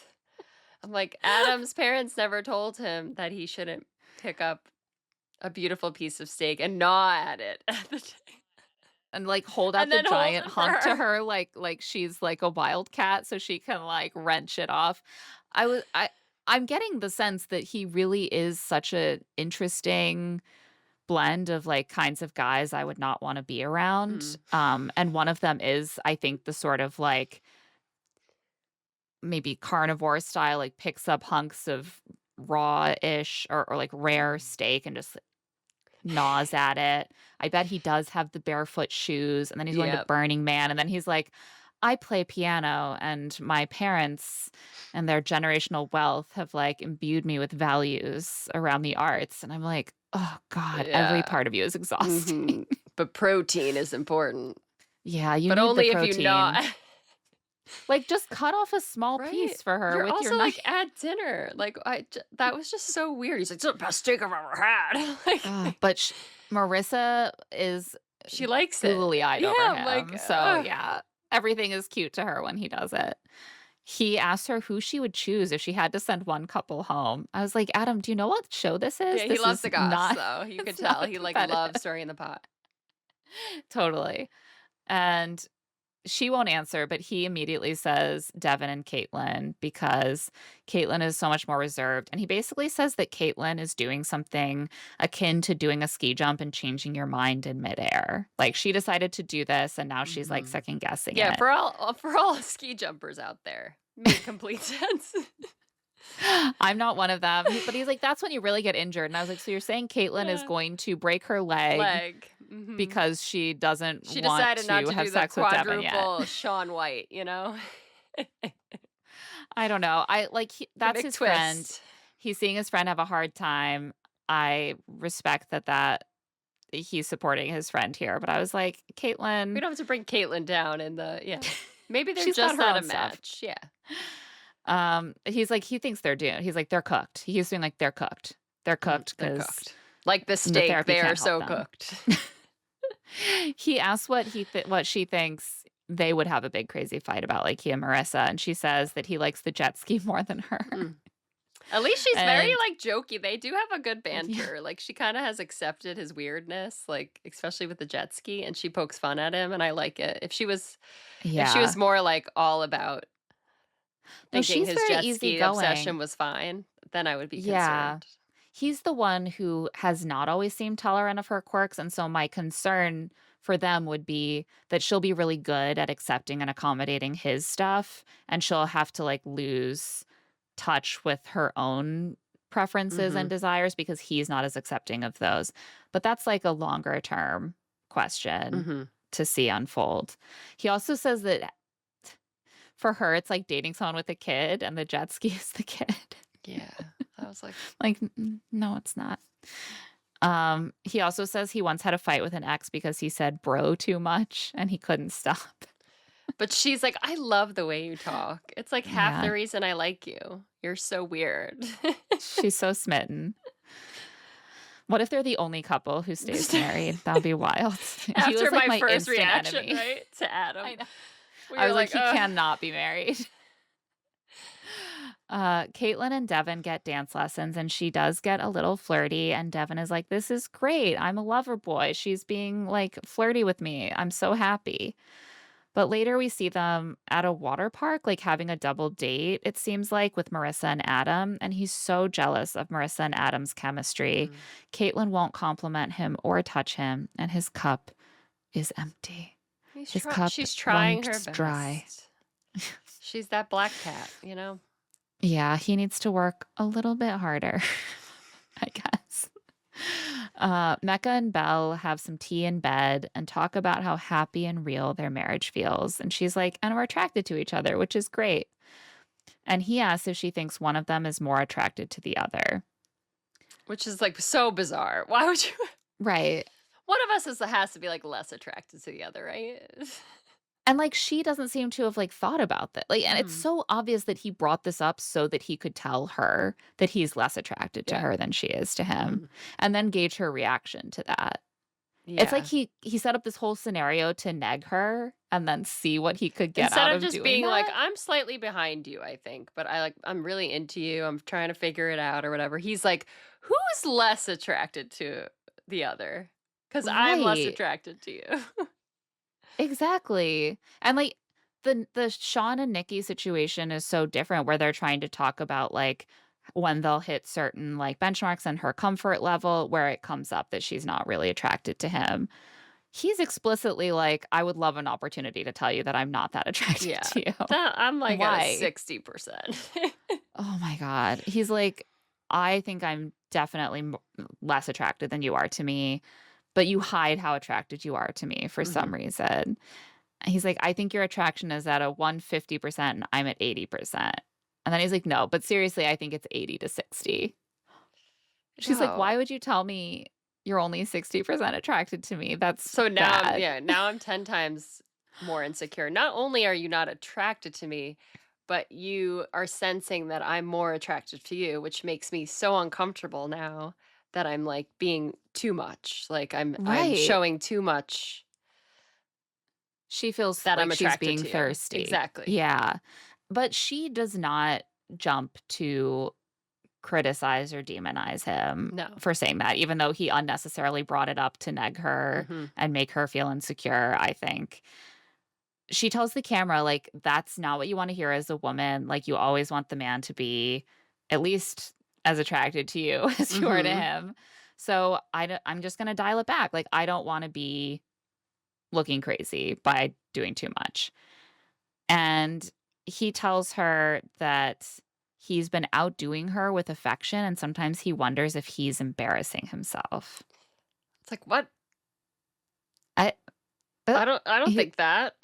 I think they have a good banter and rapport between each other. Yeah, I do think, like, he's in his head a lot about yeah, I think he maybe, like, played her a little bit with, like, the attract like, I think she sensed that he was more attractive than he was, but then he kinda backtracks where he's like, "Oh, I'm too much. I'm showing you too much affection." it's And like, I'm I like, think "Well, what what he do you wants to believe?"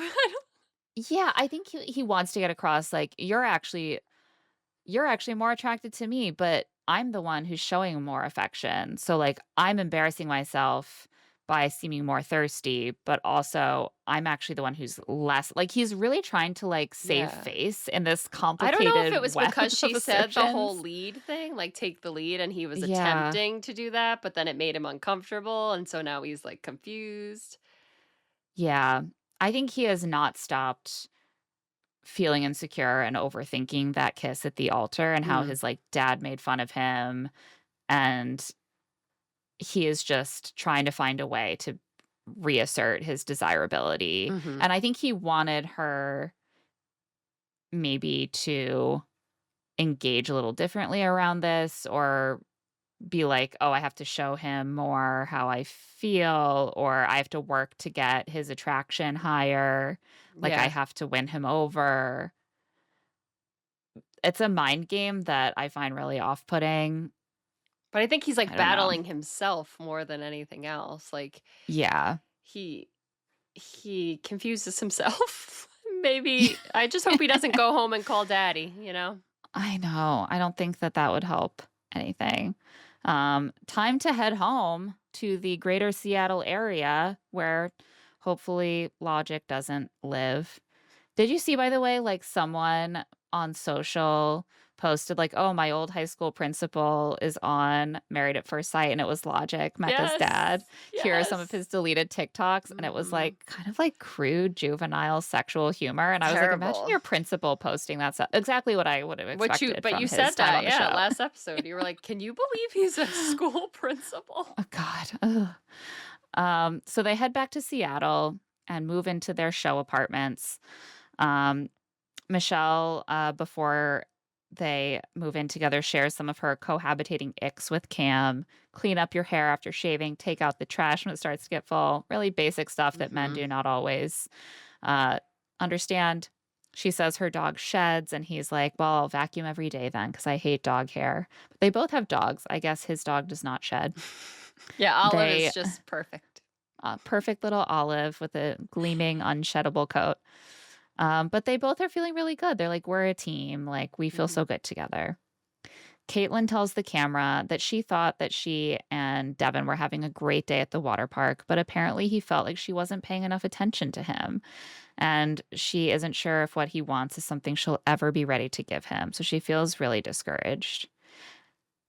And yeah, like every time we see them together, they're almost like Sean and Nikki, where it feels like we're missing so much, but we actually are seeing even less of them together than Sean and Nikki, and it's Yes. very hard to follow. And they clearly, like, are attracted to each other.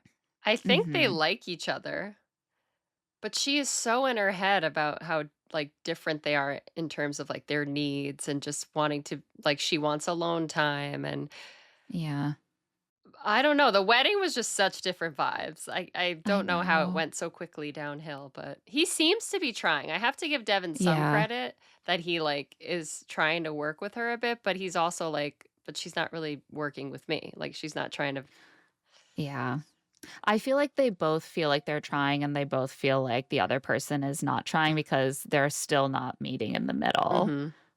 And so, like, and I think she actually is like, getting in her head because she's like, I thought things were fine and I was wrong. So when I'm just being myself and relaxing and things are good, they're actually not good. Yeah. And I didn't realize. So I have to think harder about this. And she's like spinning her wheels and getting exhausted. They're just like so incompatible. I know. It's I crazy. know. So this brings us to episode 6, and they're all officially back in Seattle. And Adam is like, first day back, can't wait to rip it together on the jet ski. Then he, the first day back at work, shaves an M into his neck beard Yeah.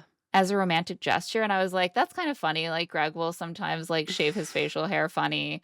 But then he leaves it. You see it later when they're driving. I was like, Yeah. the M is still on his neck. And he's like, Why? it's for There's so Marissa. It's like getting a tattoo.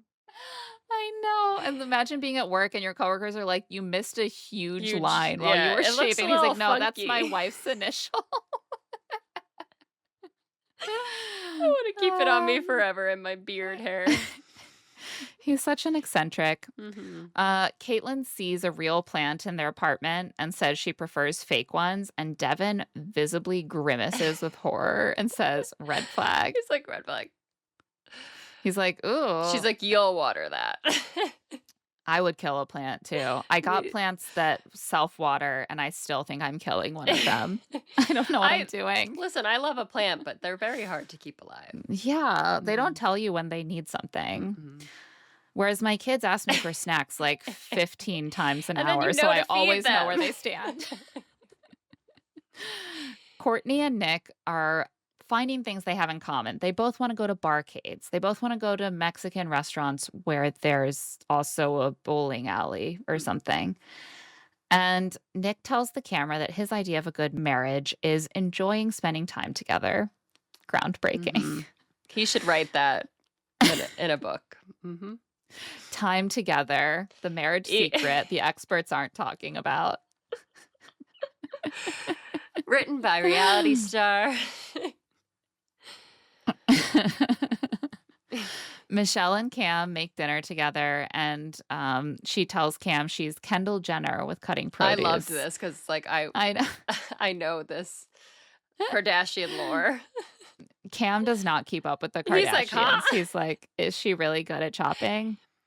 Also, I realized that we haven't like seen them at a counter before. He is so much taller than He's her. so tall, but It's I think she disorienting. said that was one of her, like, she likes really tall guys.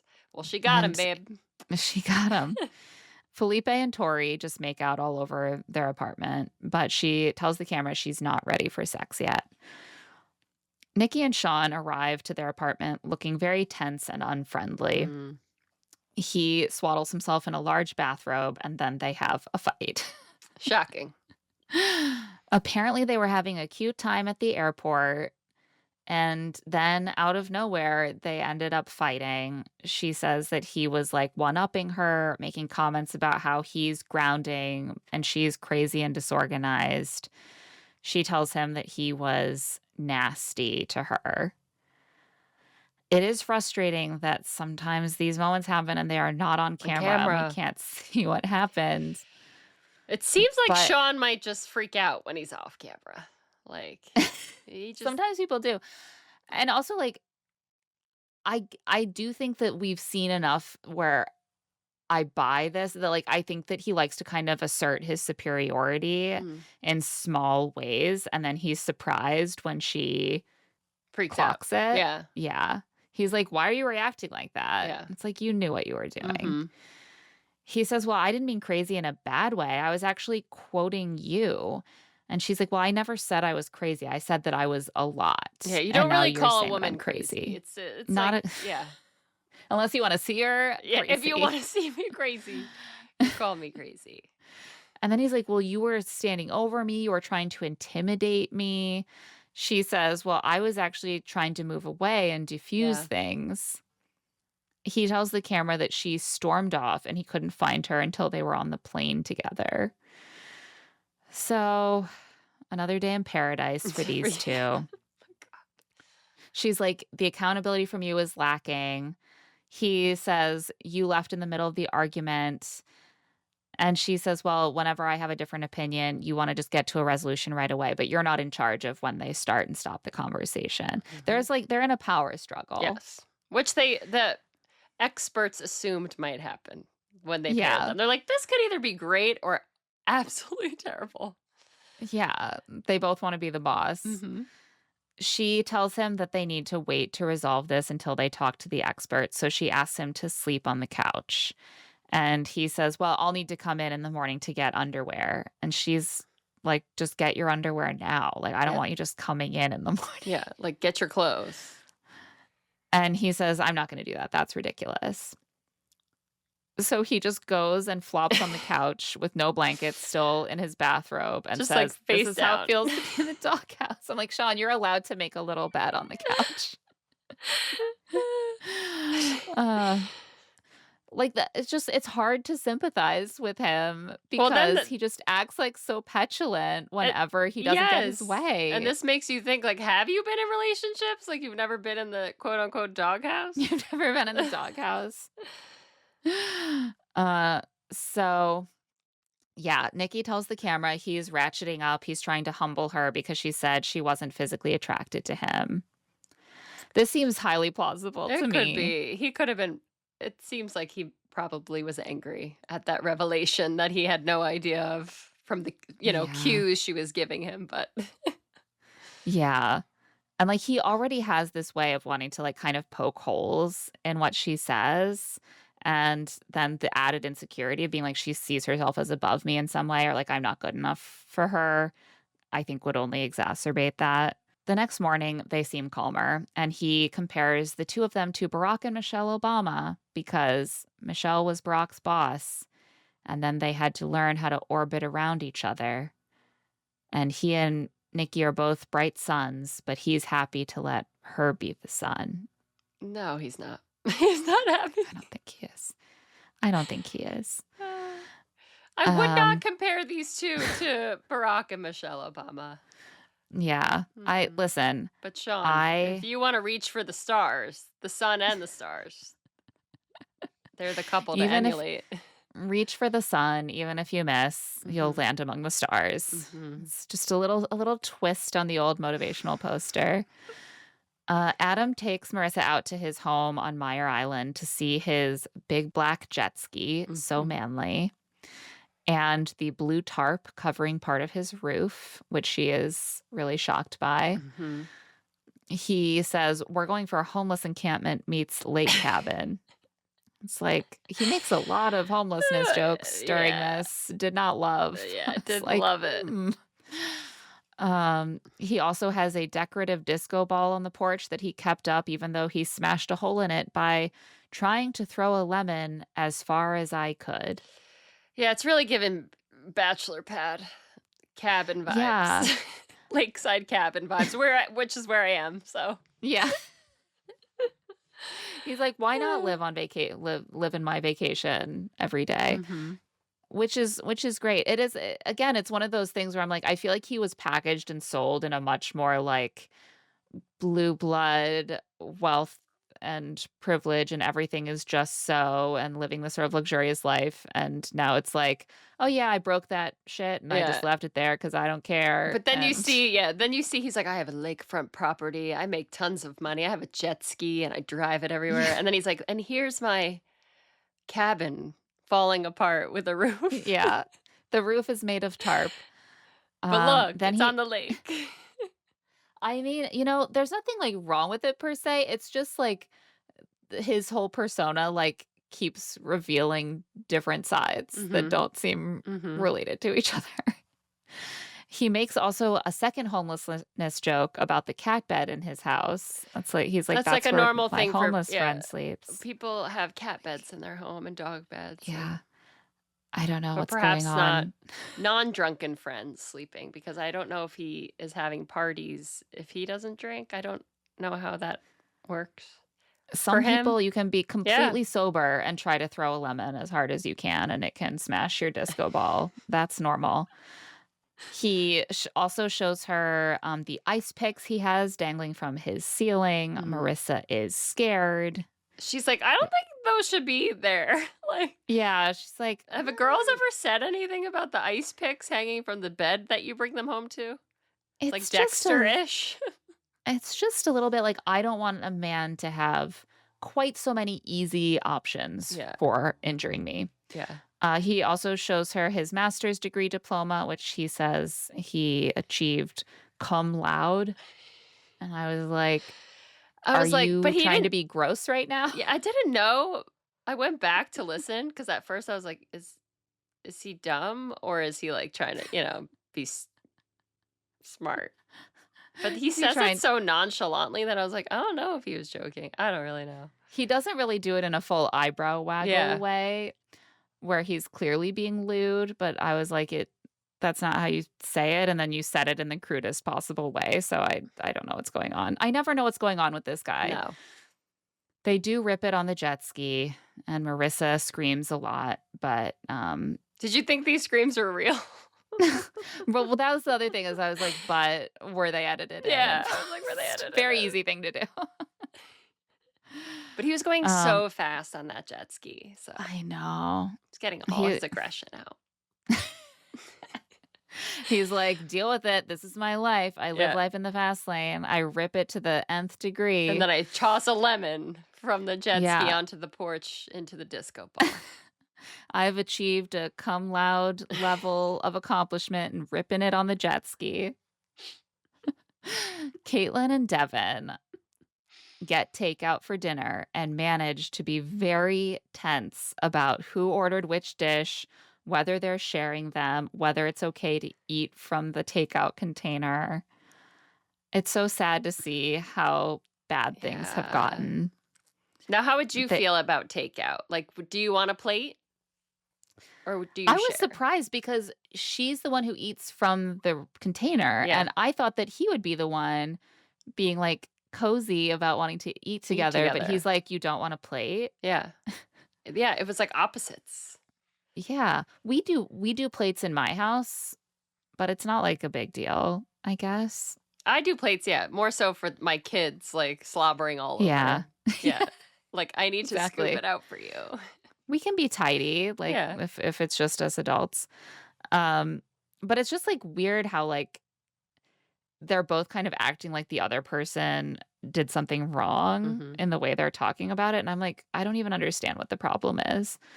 They talk about the routines they're gonna have. He's gonna work out and meal prep, and she asks if he'll just do that and wait for her to come home, and he gets very defensive. He catches the undertone Mhm. there of like, "That's it."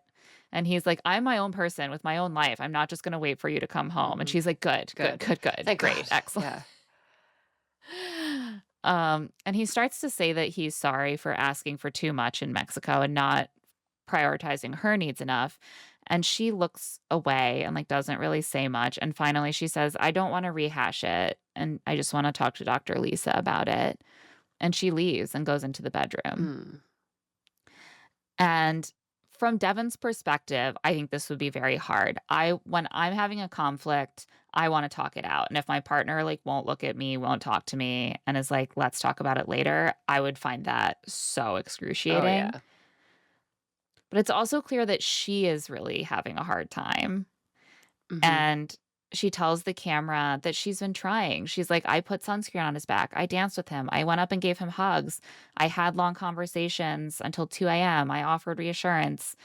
And I hate all of this. Like, this is the kind of relationship that I hate. And like, none of it's enough." And she sounds so I drained. know, I did feel bad for her in this moment because Yeah. she is trying, like, she just Yeah. met him, so doing those little things is good enough at this stage, in my opinion, Yeah. but then I also felt for him when she, like, got up and walked away because he clearly wanted to talk about it, Yeah. so I No, this is on the X. I was like, yeah, this is on production. This is on whoever matched them because neither of them are bad people for what they want. And to mhm. see them both just like having the life sucked out of them with how incompatible I they are know. is sad.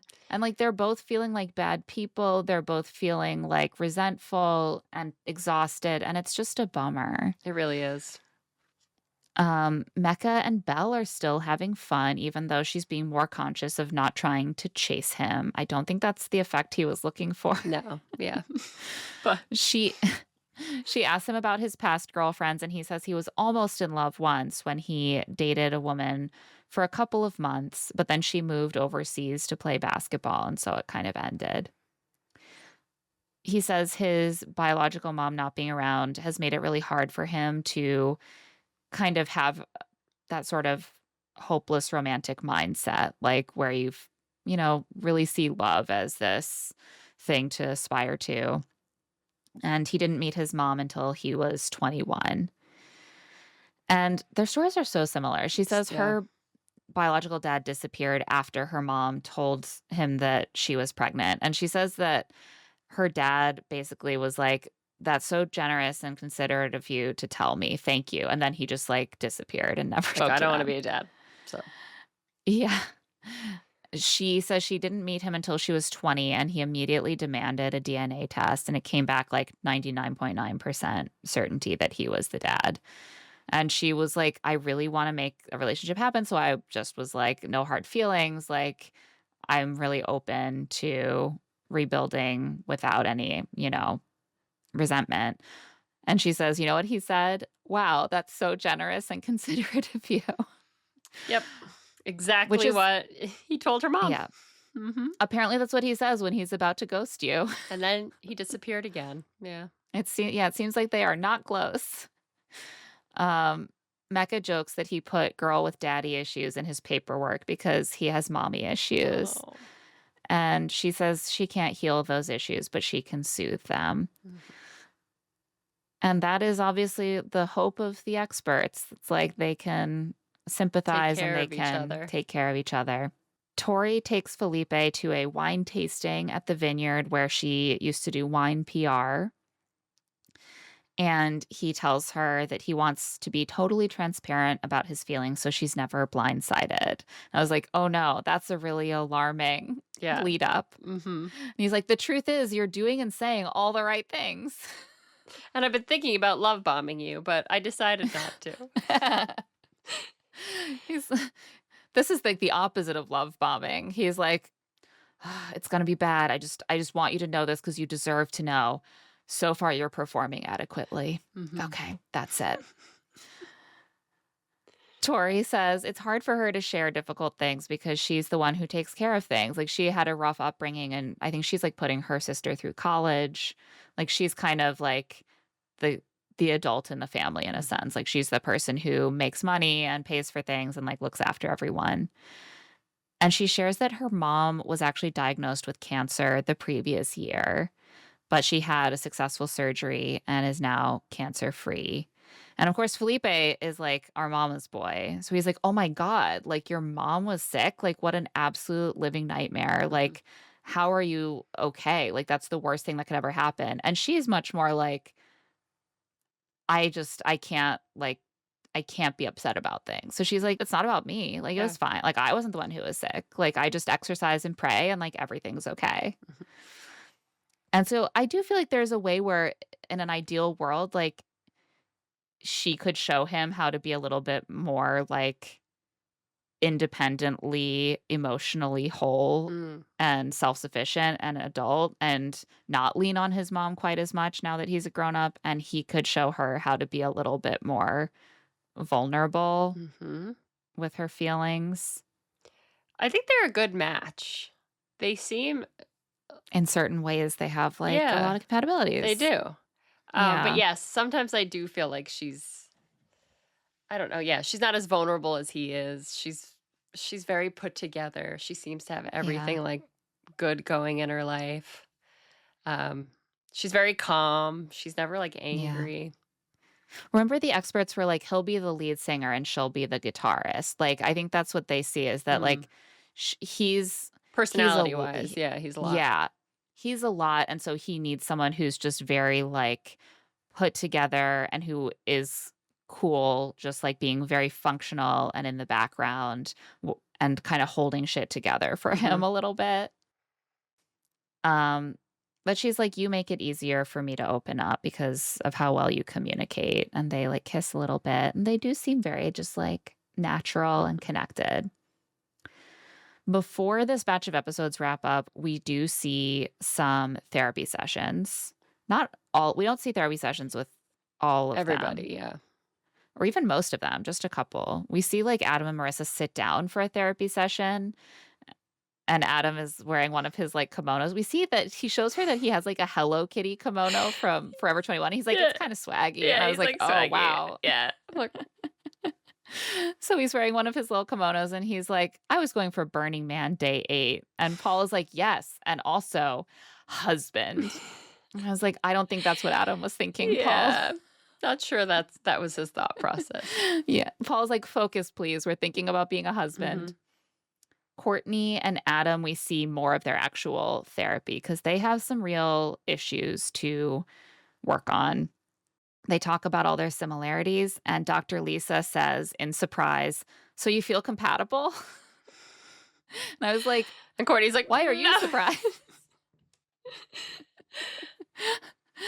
Also, Dr. Lisa comes across as so similar to Courtney in this session, like, their Yeah. energy is so It's like similar. a power duo. Yeah. It's very intense. Courtney does admit that the physical intimacy hasn't been there. When Nick cuddled her, she was just laying there rigidly, waiting for it to be over. She says that she was, like, hoping her alarm would go off, like it was all a dream or Yeah, something. I was like, "Oh my god." And Nick's just sitting That's brutal. brutal. Nick says that there's, like, a flirty warmth that's missing, and he's like, "Are you usually touchier in relationships?" And she's like, "Yeah, usually, probably, I'd be a little touchier." But then she starts kind of freaking out and being like, "I don't know, my parents didn't touch each other around us, and, like, what's even right? Like, I can touch your knee, but then what if I take it off? Would that not be enough?" Like, I'm confused. Oh my god. Again, it's just Courtney's vibe to just get it all off her chest. Yeah, and now it's fine. Yeah, Now she got her feelings yeah. out of the way. And Dr. Lisa suggests that they practice non-sexual flirty touching, which I think a lot of these sessions involve being like, "Hey, you're not actually, like, married. You actually just met. So have you Mhm. considered just acting like you would act around a person you just started dating?" Dating, just flirty. Same situation sort of with Devin and Caitlin, but they both come in just, like, even more full of pent-up Mhm. bad feeling. He's like, "I have all this rejection stuff. I need an energy exchange in my relationship. I need flirting. I need joking. I need compliments. It doesn't have to be physical, but I need some input here." And he seems really distraught. Caitlin, at this point, finally gives us her experience of the gym betrayal, Mhm. which we have not been shown. She says, "Well, my perspective was that when I went to get up that morning, Devin lifted his head up and looked at me. So I thought he was up and Mhm. was just deciding not to go. But then he was angry afterward that I didn't wake him up, but I thought he was already awake. And then we had another conflict around the water park. And very similarly, it just feels like he won't accept my experience of what happened. Mhm. And it's frustrating. And, like, when she described the gym situation like this, I was like, I wonder if there is just, like, a degree to which that's just a conversation about communication. That's like, Yes. Are "Just you because I awake? lifted my head up didn't mean I was fully awake. Can you actually check in with me Yeah. next time about whether I really wanna Like, "Do you go?" wanna go to the gym? Are you awake? Like, I'm gonna go in, like, Right. 5 minutes if you wanna go. Get out of bed." Like, Like, that simple. yeah. She was under communicating in that moment, but I can understand that. That's something that you could maybe work on approaching those situations together, and instead it just, like, everyone's personalizing Yeah. everything that happens. She starts crying and or tearing up and says she feels like the villain. That's not who she is. He's like, "I don't think you're a villain."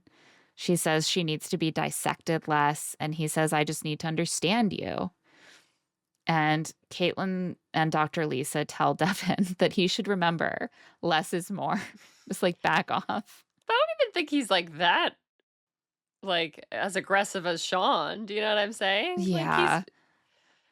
Yeah. It's it's again, this is one of those situations where I'm like, I don't actually feel like I understand Devin and Caitlin's dynamic enough. I Yeah. don't feel like I've seen enough of it to really understand what's making it so I don't know if they're fraught. showing yeah, they might not be showing us enough of, like, Devin talking to her, like, clearly voicing his opinions.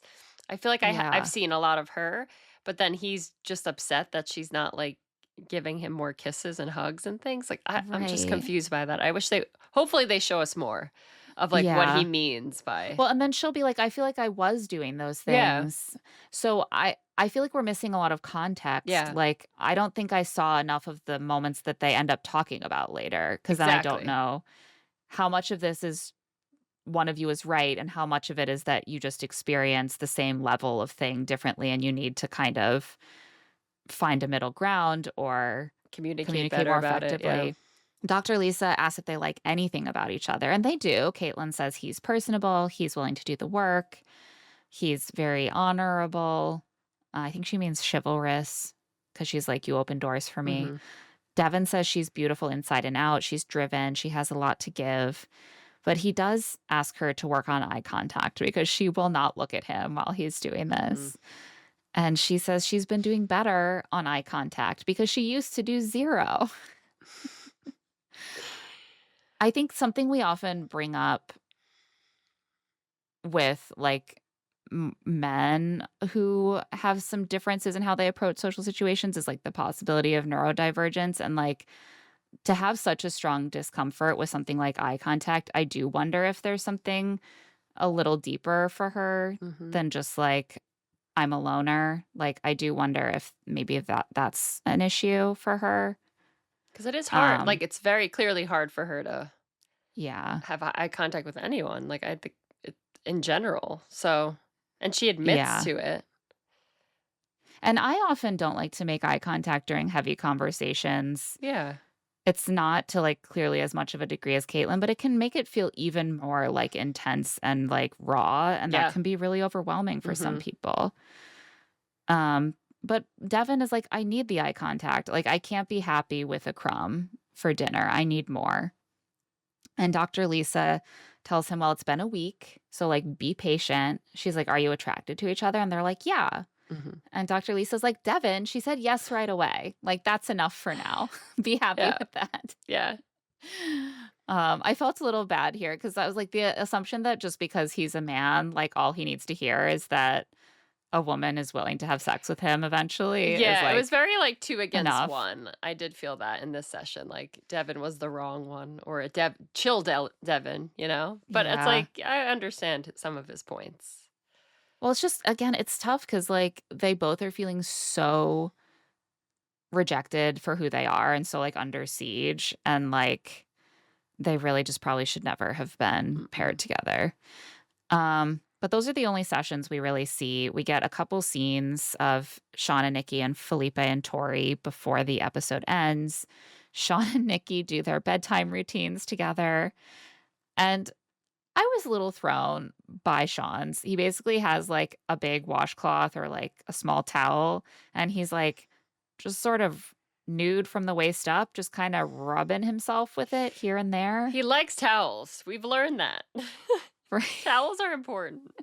Bathrobes, towels, You got to buy the right one testing because you're going to be towels. spending 3 quality minutes with that towel Every night, every just night.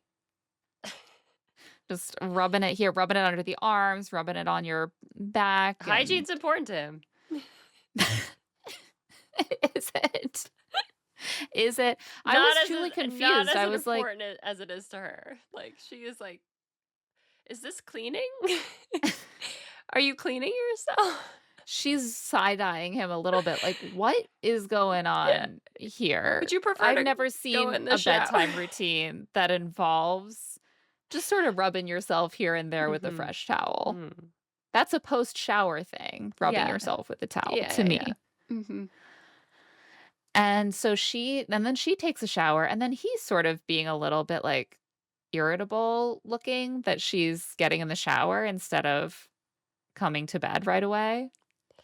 She's like, "I just need a Like second." Away from that whatever I just saw, I need to wash She's it like, away.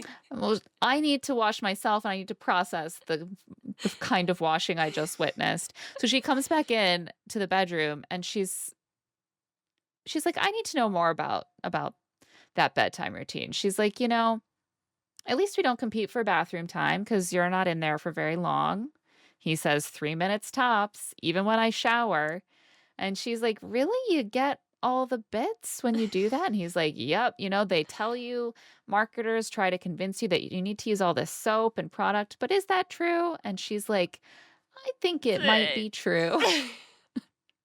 I'm going to lean on the side of that's true. You need That's to true. use You need soap. to use soap. All the bits. You gotta soap the bits, lather. You can't rub a moist towel on the And think bits. that's enough, yeah.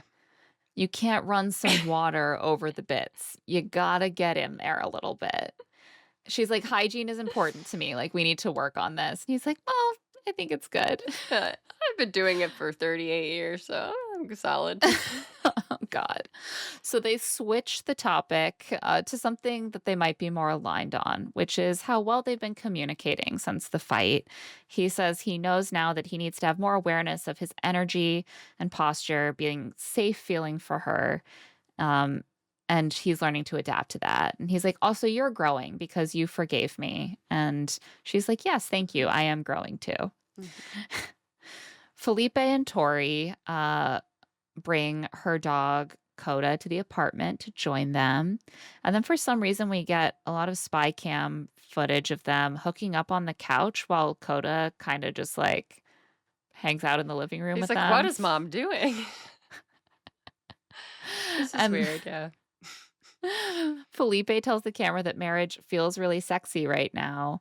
And then he and Tori go into the bedroom. So we can all assume what happened. Mhm. 2 hours later, Tori reemerges to set up like a bed for herself on the couch to sleep. And she tells the camera that they did have sex for the first time. And she got just like a very strong flight response because it was so much vulnerability. Mhm. She's like, it's not him. It's not how like the sex. It was all fine. I just like felt really claustrophobic Mhm. because of how vulnerable it was. And she's like, I think it was too soon. I know.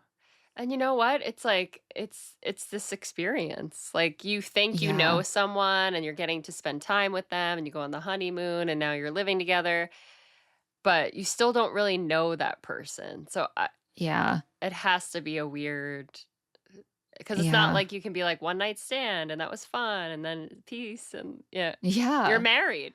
So it's like Yeah. it opened a whole thing for her. I very intentionally chose who to marry over a period of time and did it on purpose, and now we have 2 kids, and still every now and then, I'm just like, "This is forever?" Like, I live in this house with this person for the rest of my life? That's insane.